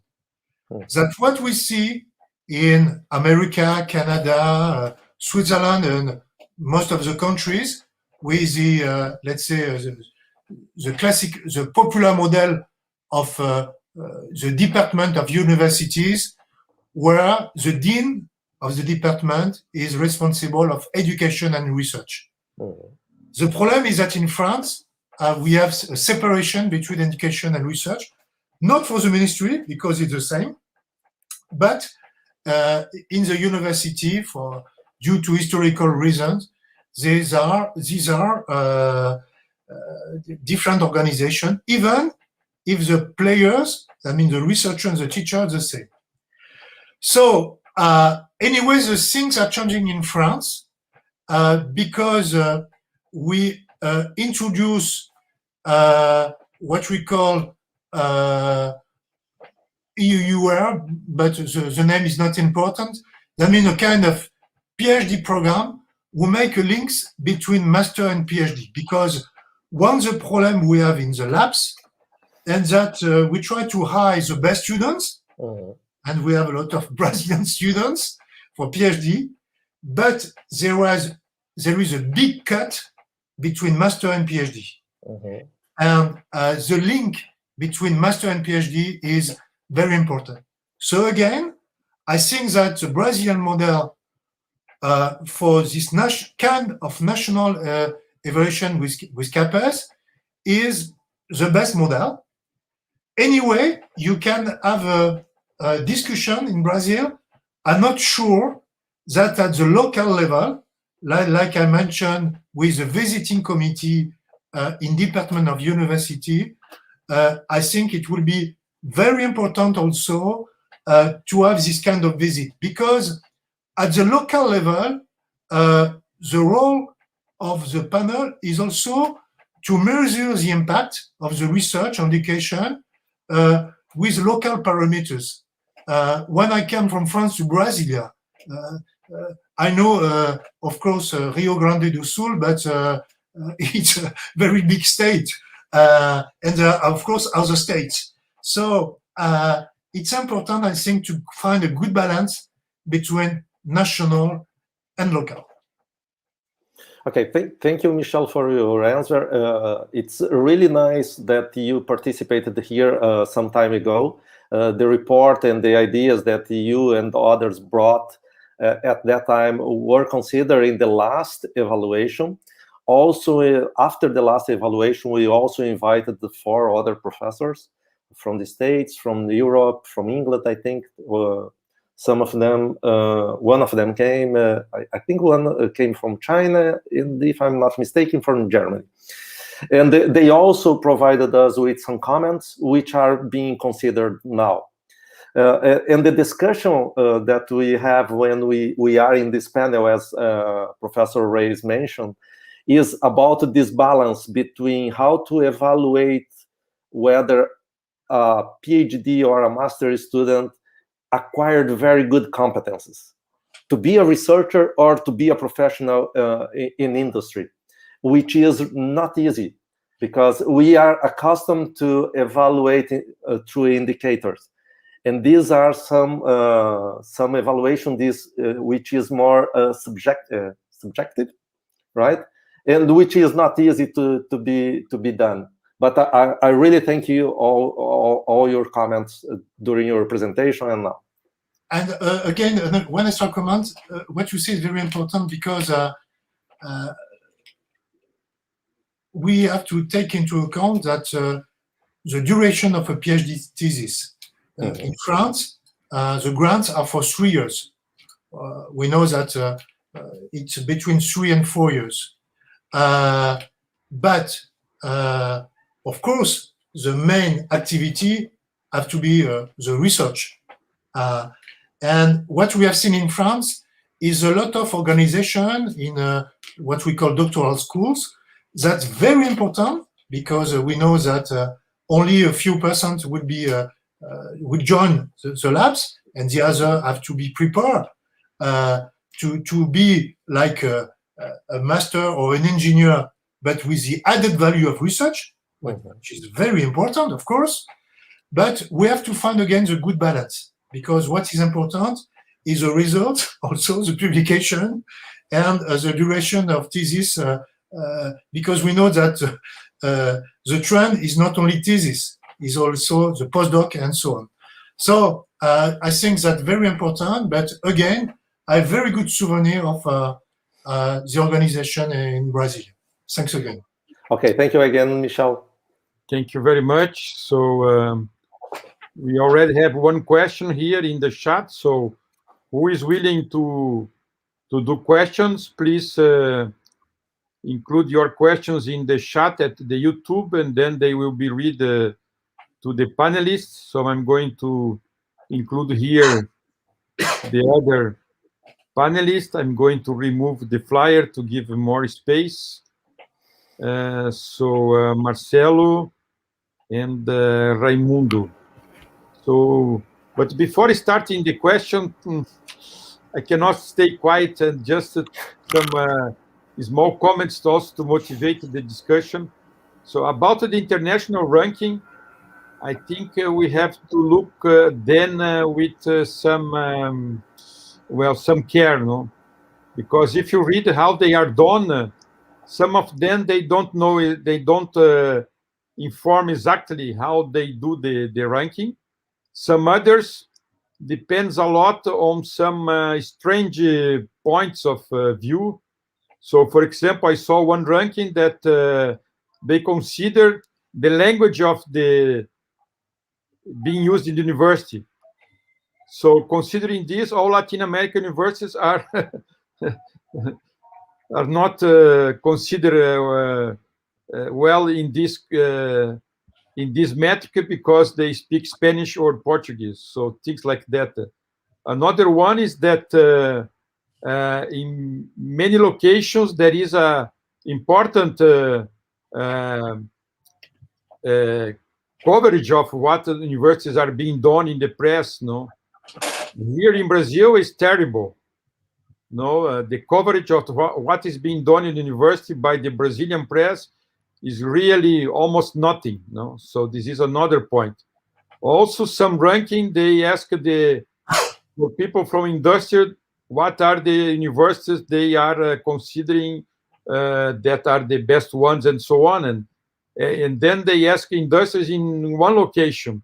For sure, industries in one location normally remember the university in their location. So as we have in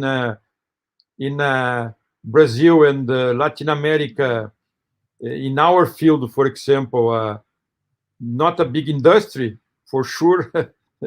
We have this point of, so there is a lot of problems, I think, with this international ranking that we have to consider. No, so this is one issue. No, but so let's. I can comment, Ricardo? Yeah. Just, I want to say that the problem is that, well, most of your university reject the ranking, but the problem is that the society is reading this ranking. So we have to explain what, we have to explain how the data are used. We have now the generation of data mining, big data. So how it is used, what has been introduced in France in engineering school, not at the university level, is what we call certified data, because it's important to control also all this data and to control, of course, the bridge from data to indicator. And again, the beginning of the story 20 years ago was in China. So this ranking has been done by China for China. And that's the same problem in the mondialization and the competition with industry. The bigger player in industry, like a GAFA, they push their standard. So we have to fight against this, but we have also to bring solution. I push to have solution, for example, at the European level. Everybody, and in computer science, we know the business. is a question of collecting data and to adapt the ranking to the priority of the politics that could be different at the national level and at the local level. There is a place for all universities at all the scales, but again, there is a big question of explanation to the society of the limits of these rankings. Yeah. So we have here, by the way, anybody from the panel can put questions and interrupt at any moment, okay? So if you have something to add, please. So we have a question here by Stefano Seri. Historically, most important discoveries and innovations occurred outside or even against the ideas of the peers, often with serendipitous events. How to cope with risk taken by creative scientists? Well, I try to start an answer. That's the story of science. Remember Galilei and all these stories. And the problem is, I think that the only solution is first to understand the limit of the data and all the rankings, first things. So that means the quantitative. Then the role of the peer committee, mainly because today the big discovery are made at the boundary of disciplinary. We know, for example, the program of excellence of the University of Montpellier is a program at the boundary of complexity, of health, and so on. And this push to have teams working on multidisciplinary projects. And the problem is very hard to evaluate because in my case, I work at the boundary of physics, microelectronics, informatics, and mathematics. So I was lucky because the expert concerning my production, they were okay with this. But in some cases, it could be very bad. And I know a lot of researchers who develop innovation and they have not the recognition of their peers. So we have to take care of this. That's the responsibility of university because I choose, like you, to be a teacher in university, professor, to develop research for my freedom, the freedom of creativity, freedom of, for example, my new project now, I start a new project with the question of data centers platform and low energy calculation. Okay, so we have a lot of open subject. We need to take risks, and of course, the feedback towards these researchers is very important. So we have to take care of this important question. Any other comments? No?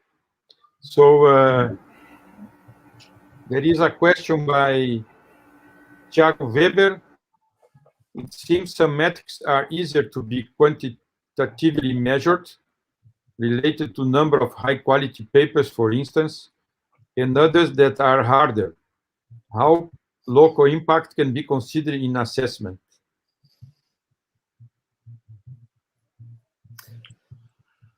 I was, I'm sorry, I was also 15 years ago director of my labs, the LIRM labs in Montpellier. And when I was, there was evaluation.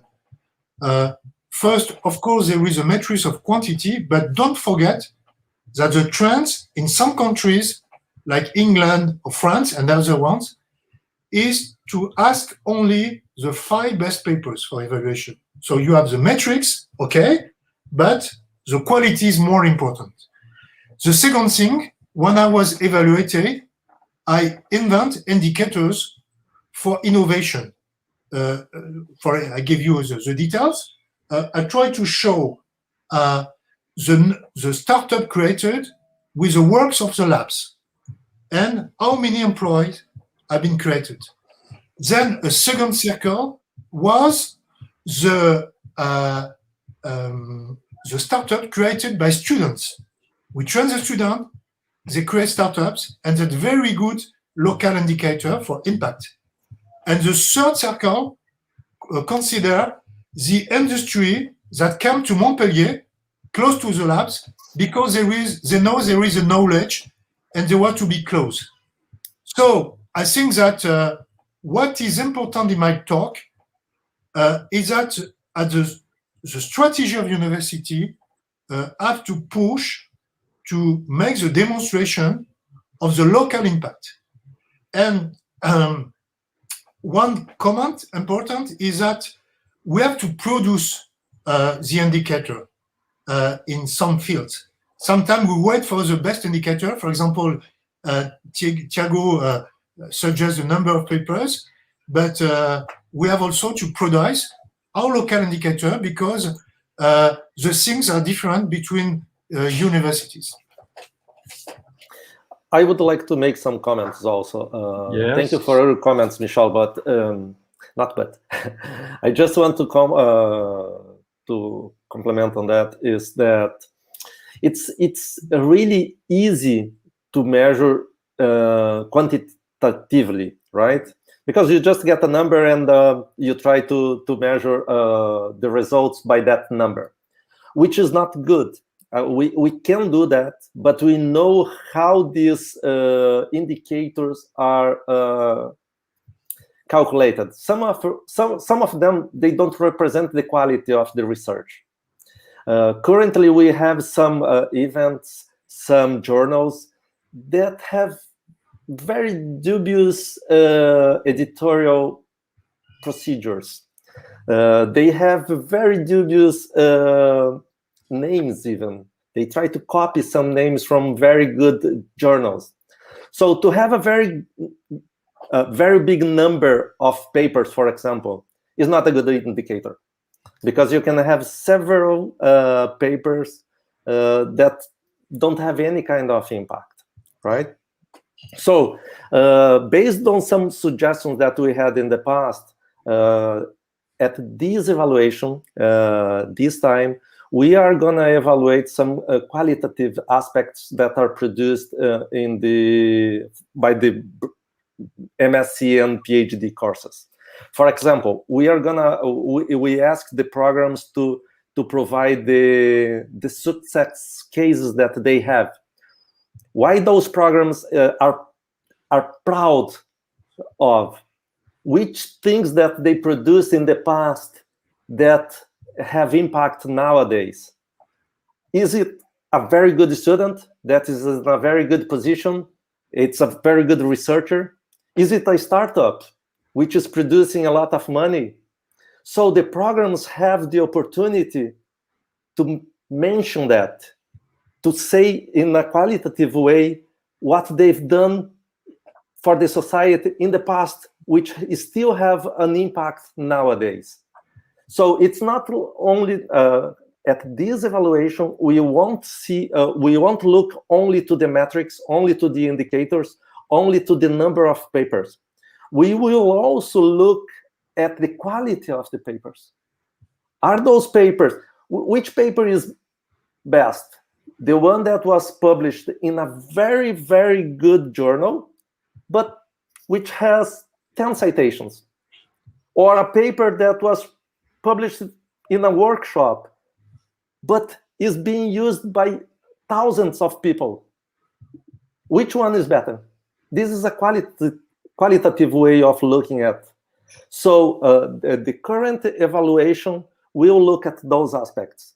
I bet some people will be disappointed when they see that one program has produced more papers than the other, but is evaluated in a worse way. this is going to be a challenge to explain to the society, to say that the quality of these things that are produced by this program are better than the numbers of this other program. So it's not easy, but we have to try to do that. Can I add something? Yes. I think that we should stop thinking that looking at indicators in a qualitative way is a bad thing. Okay. Oh, yeah. Once we recognize that a particular indicator is important and that we may experience difficulties to quantify it, let's take it qualitatively. Okay. And as the time goes and we get more familiar with what we are looking at, with what we are trying to measure, we can try to approach to get it closer, the quality from the quantity. So being qualitative at the very beginning of something that we don't really know how to measure, it's not a bad thing. So I think that all assessment and quality assurance is from the very beginning based on quality. We are looking for quality. We measure, we quantify to make our task easier. Okay, but there is no problem from my point of view of starting a qualitative way. Okay. Yes, Michel. I will take 3 examples just to show the difference between the communities.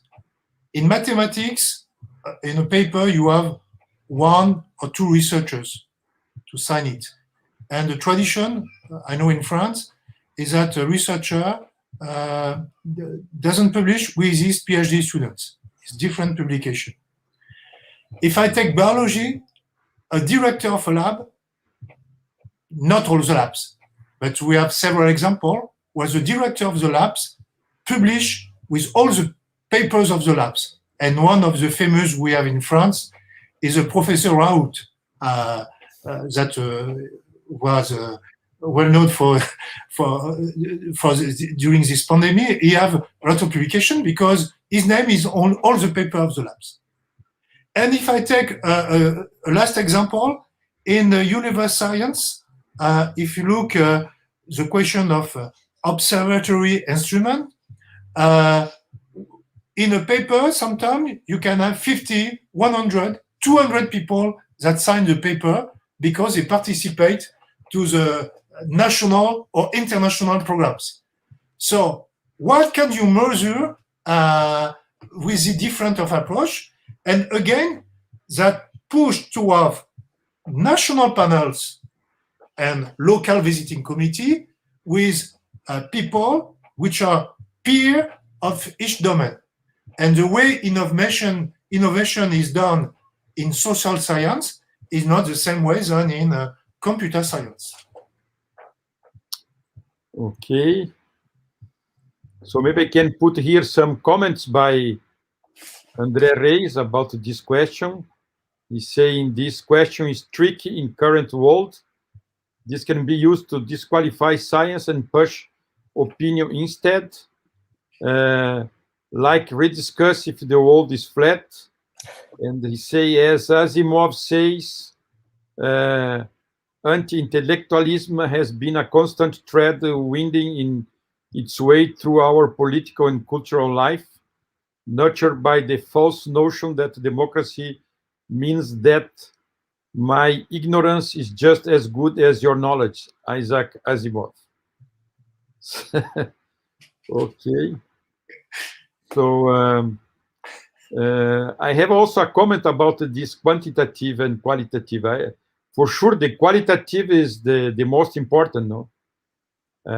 But I think also we have not limit to some few publications, like Michel Robert told about 5 publications, because maybe this can be put everybody maybe in a same level. No, if one has let's say 10 very important publications and another one has 100, this can happen, no? So you limit to just 5, maybe put everybody in the same. So this is something you have this kind of problem in the selection of professors for the university here, that many of the candidates reach the maximum points easily, no? So this is one aspect, I think, also. So another point is about the visit. I think when we visit a location, we can have much more information than just regarding numbers in papers, no? I have a personal experience on that when I participate a long time ago in the visits that were done to evaluate undergrad courses in Brazil. And visiting the location, spending 3-4 days there doing the local evaluation, sometimes the opinion was changed a lot of the opinion that each one had only seeing the report each university has done. No? So this is not done in general in the graduate programs here in Brazil, just sometimes when there is some specific problems, no? But I think the local vista is, as you told, is something that is very important and give much more information than just what is written in a paper, no? But another point that I think is very important to consider by each graduate program or research lab is where are and what are doing each one of the former students or researchers of this lab. So this is, I think, a very important one because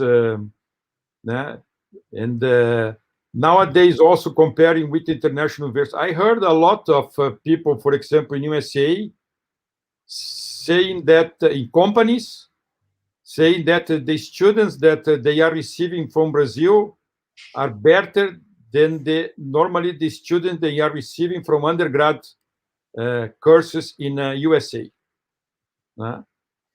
So, but even in universities that are even much higher in the international ranking because they are well known and so on. So, so this, but where each one of the former students are working now and what they are doing, I think is one of the major metrics, I think, to evaluate each program. No? What is your opinion about this? I'd like to make a comment also. Yes, me too, later on. Can I? Yes. I think there are a lot of questions that for me is first of all, is what's the goal of assessment? Sometimes it's used to improve programs. Sometimes it's used to provide funds for institutions. Sometimes it's used to attract some papers to specific editors, company. So I think if you don't have a conciliation between the goals of assessment and the, let's say, the country or local policy in terms of industry development, so it's very hard to assess how good is the assessment system. So I also agree with you that quality assessment is very important, and we should try that. It's, I mean, for years we've been doing quantitative assessment, and now people realize that this is no more useful, or even worse, does not reflect the reality of the quality of the work. So how to develop this kind of measurements, or this is a big challenge. But my first question is that what's the goal of the assessment when you think about country development or region development? Do we have the industry for those challenges that people are trying to solve in their thesis, in their publications? So I think we need some sort of conciliation between local and region and country objectives and the assessment systems. That's, I think, if there is a gap, I believe that, especially in undeveloped countries. Thank you. Yeah, I will make a comment. again, that's a very important subject. I think that we have seen that in some country, the link between the politics and the university is not easy. We have the example in Europe, close to Europe, in Turkey. So we have to take care of this because the world is changing, and we have to develop some robustness of university and assessment mission. That means that the creation of independent agency is important. That means that, of course, they work for the country, they are found by the country. For example, in France, the university, they don't pay for assessment, but in other countries, they pay. So this is a discussion in each country. But if we look two examples that I have not given, in Germany and Spain, they have local, regional agency. And that's very important because these are, the rules, of course, are the same, but they work for the region, they work for the local impact, and so on and so on. So, for example, Brazil is a big country with a big states, regions, and that's very important also to adapt the evaluation organization. In France, let's say 15 years ago, the agency was International Direction of Ministries. Now, of course, the results, and it's why in my talk, I make two classes, A or B. You work for the government or you work for the institution. And we have to find the right balance. And of course, again, the limit of indicators is something very important. Marcelo says that, of course, we have to consider, I think that indicators are mandatory and have to be certified for undergraduate students. That's key discussion we have at this time. For research, that means PhD program and so on, we have to take care because the difference between the domain of research are very different. So, well, I try to comment, but it's a long discussion. Yes, I would like to make some comments also. Again, this is a discussion that we could stay here for more than a day because there are several points. First of all, I also understand that some indicators and some quantitative analysis is important, but we have to check and to see the quality of those numbers. If we don't look at the quality of those numbers, they don't mean anything. And in Brazil, there was a tendency to believe that the programs were evaluated based on the quantity of the papers that they published. And now, currently, we are trying to get rid of that urban legend, let's say, and try to ask the programs to mention where are their former students, what is their position nowadays, which products are the most relevant ones, which papers are the most relevant ones, which technical products are the most relevant. In the university, usually people forget to mention that the software they produce, and some software they produce are extremely relevant. Some products that they produce are extremely relevant for the society. And usually universities are not evaluated by that because professors look only to papers, some professors, not all of them, right? So one of the things that we are trying to mention in this evaluation, in this assessment, in this period, is that the programs can mention where the students are, what are their position nowadays, which technical products are the most relevant they produced, which papers are the most relevant they produced, something similar from what they do in England. Each professor has to mention four papers, the 4 best papers per professor. But we also want to know what are the success cases from those programs, right? So we are trying to show the society, because in the past, we were producing something that I called qualis-oriented researchers. Qualis is a ranking for journals and conferences that we have in Brazil. So researchers, PhD and master students, they were looking to this list instead of looking into the relevance of that journal or that conference.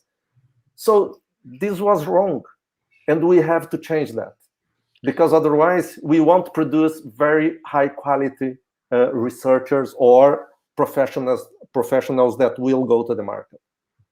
Avelino, I like very much your example, the one about the follow-up of students, because in this example, I see clearly that you don't really need to quantify. You can look at the quality, being objective, because I think that people are afraid of quality because they relate quality to subjective. Okay?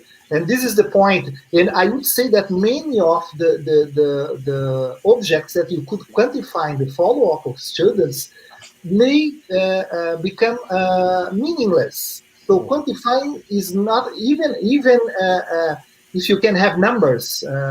X students abroad, Y students developing impact tools. Whatever, I mean, this may be meaningless, but if you look at the whole impact of everything together, then you have a good insight on quality, being objective. Okay. Exactly. I like to add some comments.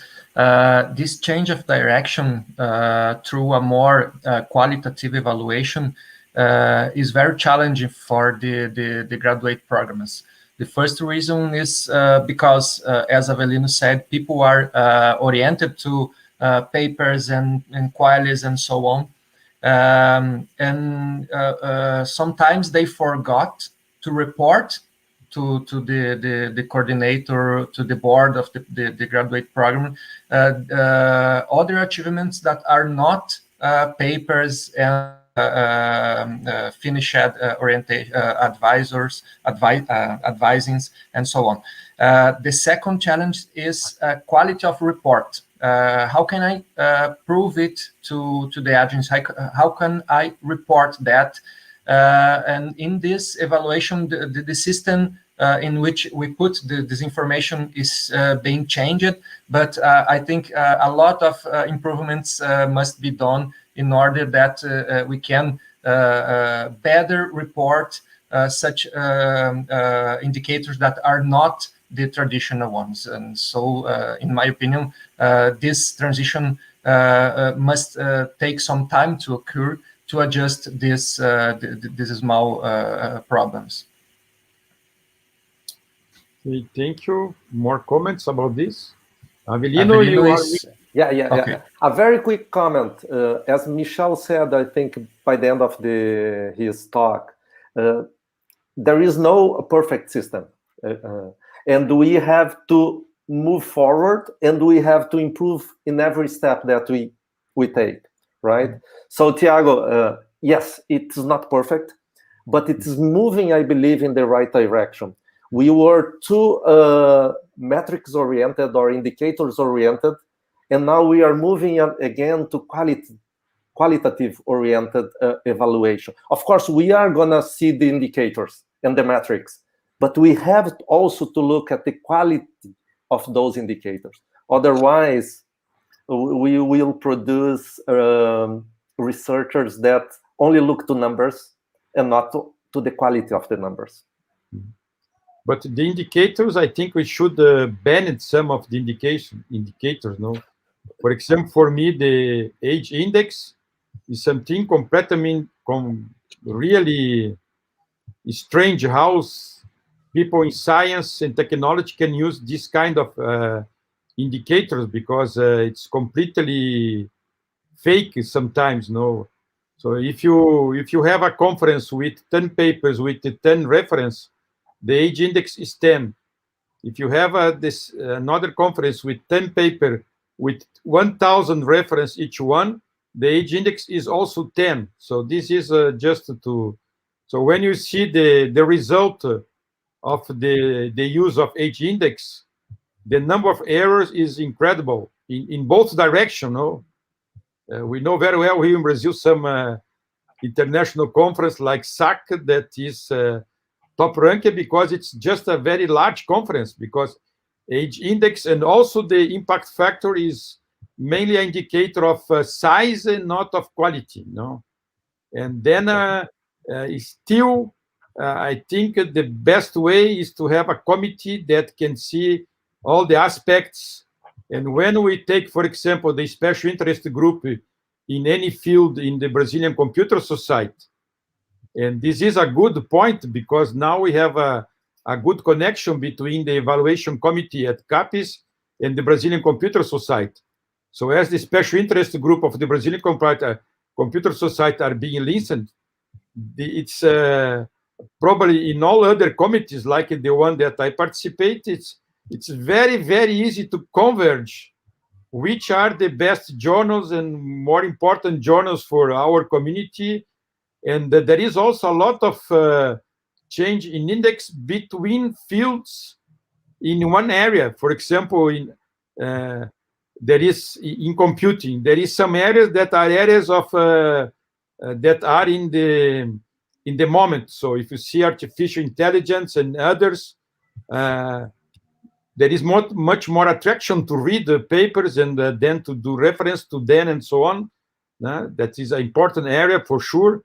But some other areas that are smaller groups and some emerging areas that are very important for the future, the community is small, so then the number of papers is small, so for sure there is not a large numbers of reference to these papers. So as there is a big difference of these indicators, impact factor between different areas like compute and biology, 30, 35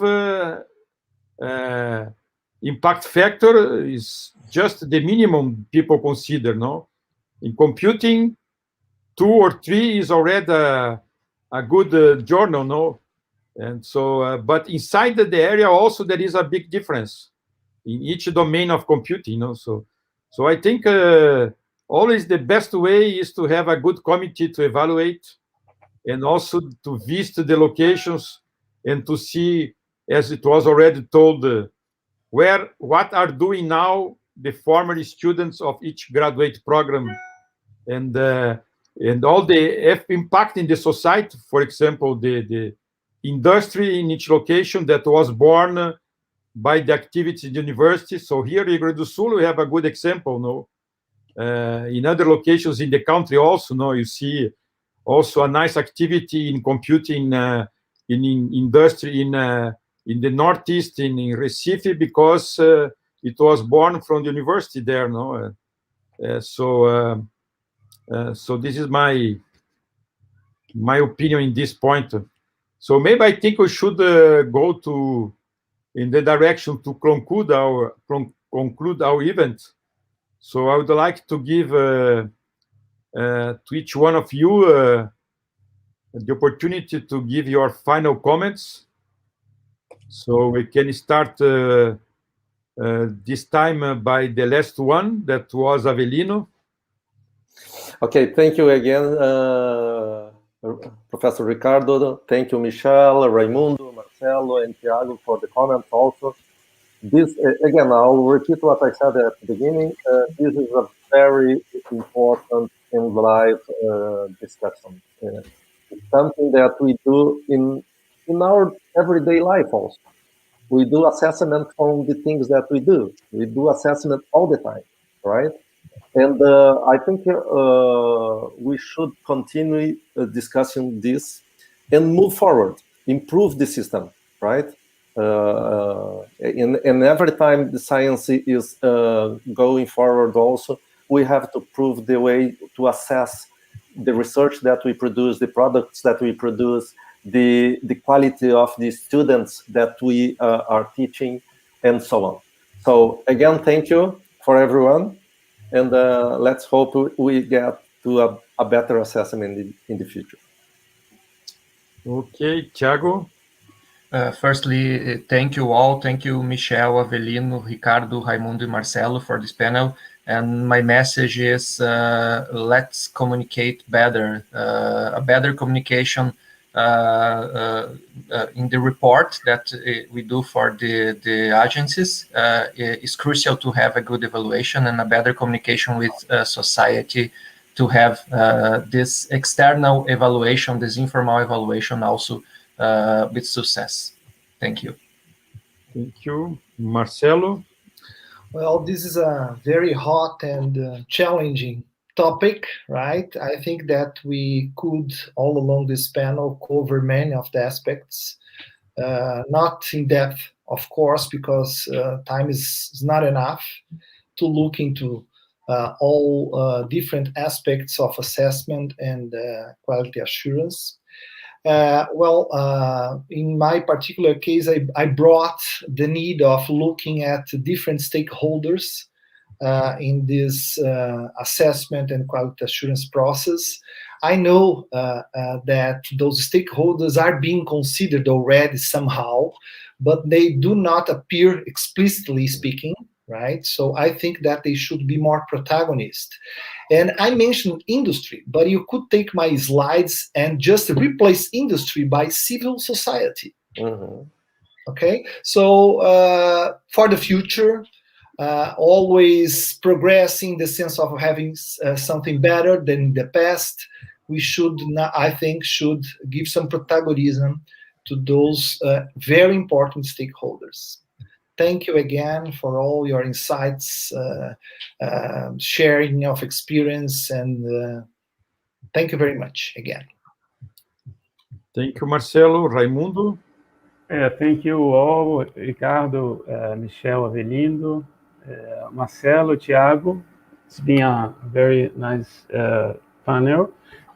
For me, it's very important to amplify this dialogue, including government, policymakers, industry, society, academia, for, first of all, to discuss the goals, the objectives of assessment, and to make it more consistent.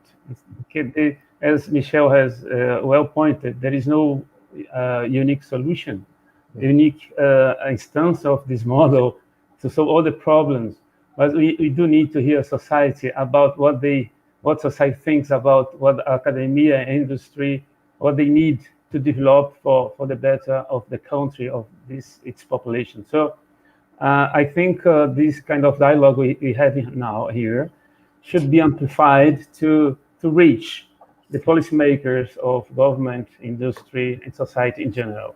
Thank you for the opportunity. Thank you, Raimundo. Michel? Again, thank you for the invitation and for the discussion. It was very interesting for me also, because shared experience is very important in our fields. I do not go back to my presentation and the importance of quality assurance and my few recommendations. But 20 years ago, the assessment data was different from today. So what will be the future? I have a wish is that we vote that one day an artificial intelligence that would evaluate our activities. That's very important, because let's remember the essential. University is a place of freedom and creativity, and I will say that we have time, because at my last slide, I write university rhyme with eternity. So we have a long discussion to have, and again, if I have the opportunity, it would be a pleasure for me to to go back again to Brazil, because I consider that the progress made by Brazil since my first visit in Porto Alegre in the 90s, the progress is very important, and maybe that what we have to retain is that the adaptation to the university, and I would say I hope the best for Brazil, including in politics. Thanks a lot. Thank you very much. So thank to all you to participating to this very nice panel. Before closing the session, I just would like to remind you of some next events. So today we have another event that is alive with Professor Altamiro Suzin. So Brazilian Microelectronics Society is organizing most of Wednesday evening here in Brazil, 7:30 p.m. That will be very late in France. So today is time of Professor Altamiro Suzin to talk about what was his career, what is his experience. So there is a lot of interesting things he's going to tell you. Each time is one of the former recipients of the Landel de Moura Award. That was a Brazilian inventor. Landel de Moura is the one that invented the radio. It was not Marconi in Italy, as most of the people consider. So this is something to correct in the, but it's another issue. So I hope all you will be able to attend in 1 hour and 15 minutes. So we have a break before the talk that will be done by Suzin. So tomorrow we have the talk that will be is being organized by CASS Chile chapter about smart electronics for plant health monitoring. And next Friday we have Fernando Silveira, 1:30 p.m. Brasilia time, GMT -3. That means 6:30 p.m. in France. So wearable medical device sensing and powering from a distance. So thank you all, and see some of you in 1 hour 15 minutes for the presentation of Professor Suzin, and see also the others in next events. And I hope to see you all face to face in a near future. And as there is a music in Brazil saying, tomorrow will be another day. So, and for Brazil, this is an important statement. So thank you to you all. Bye-bye. Ciao.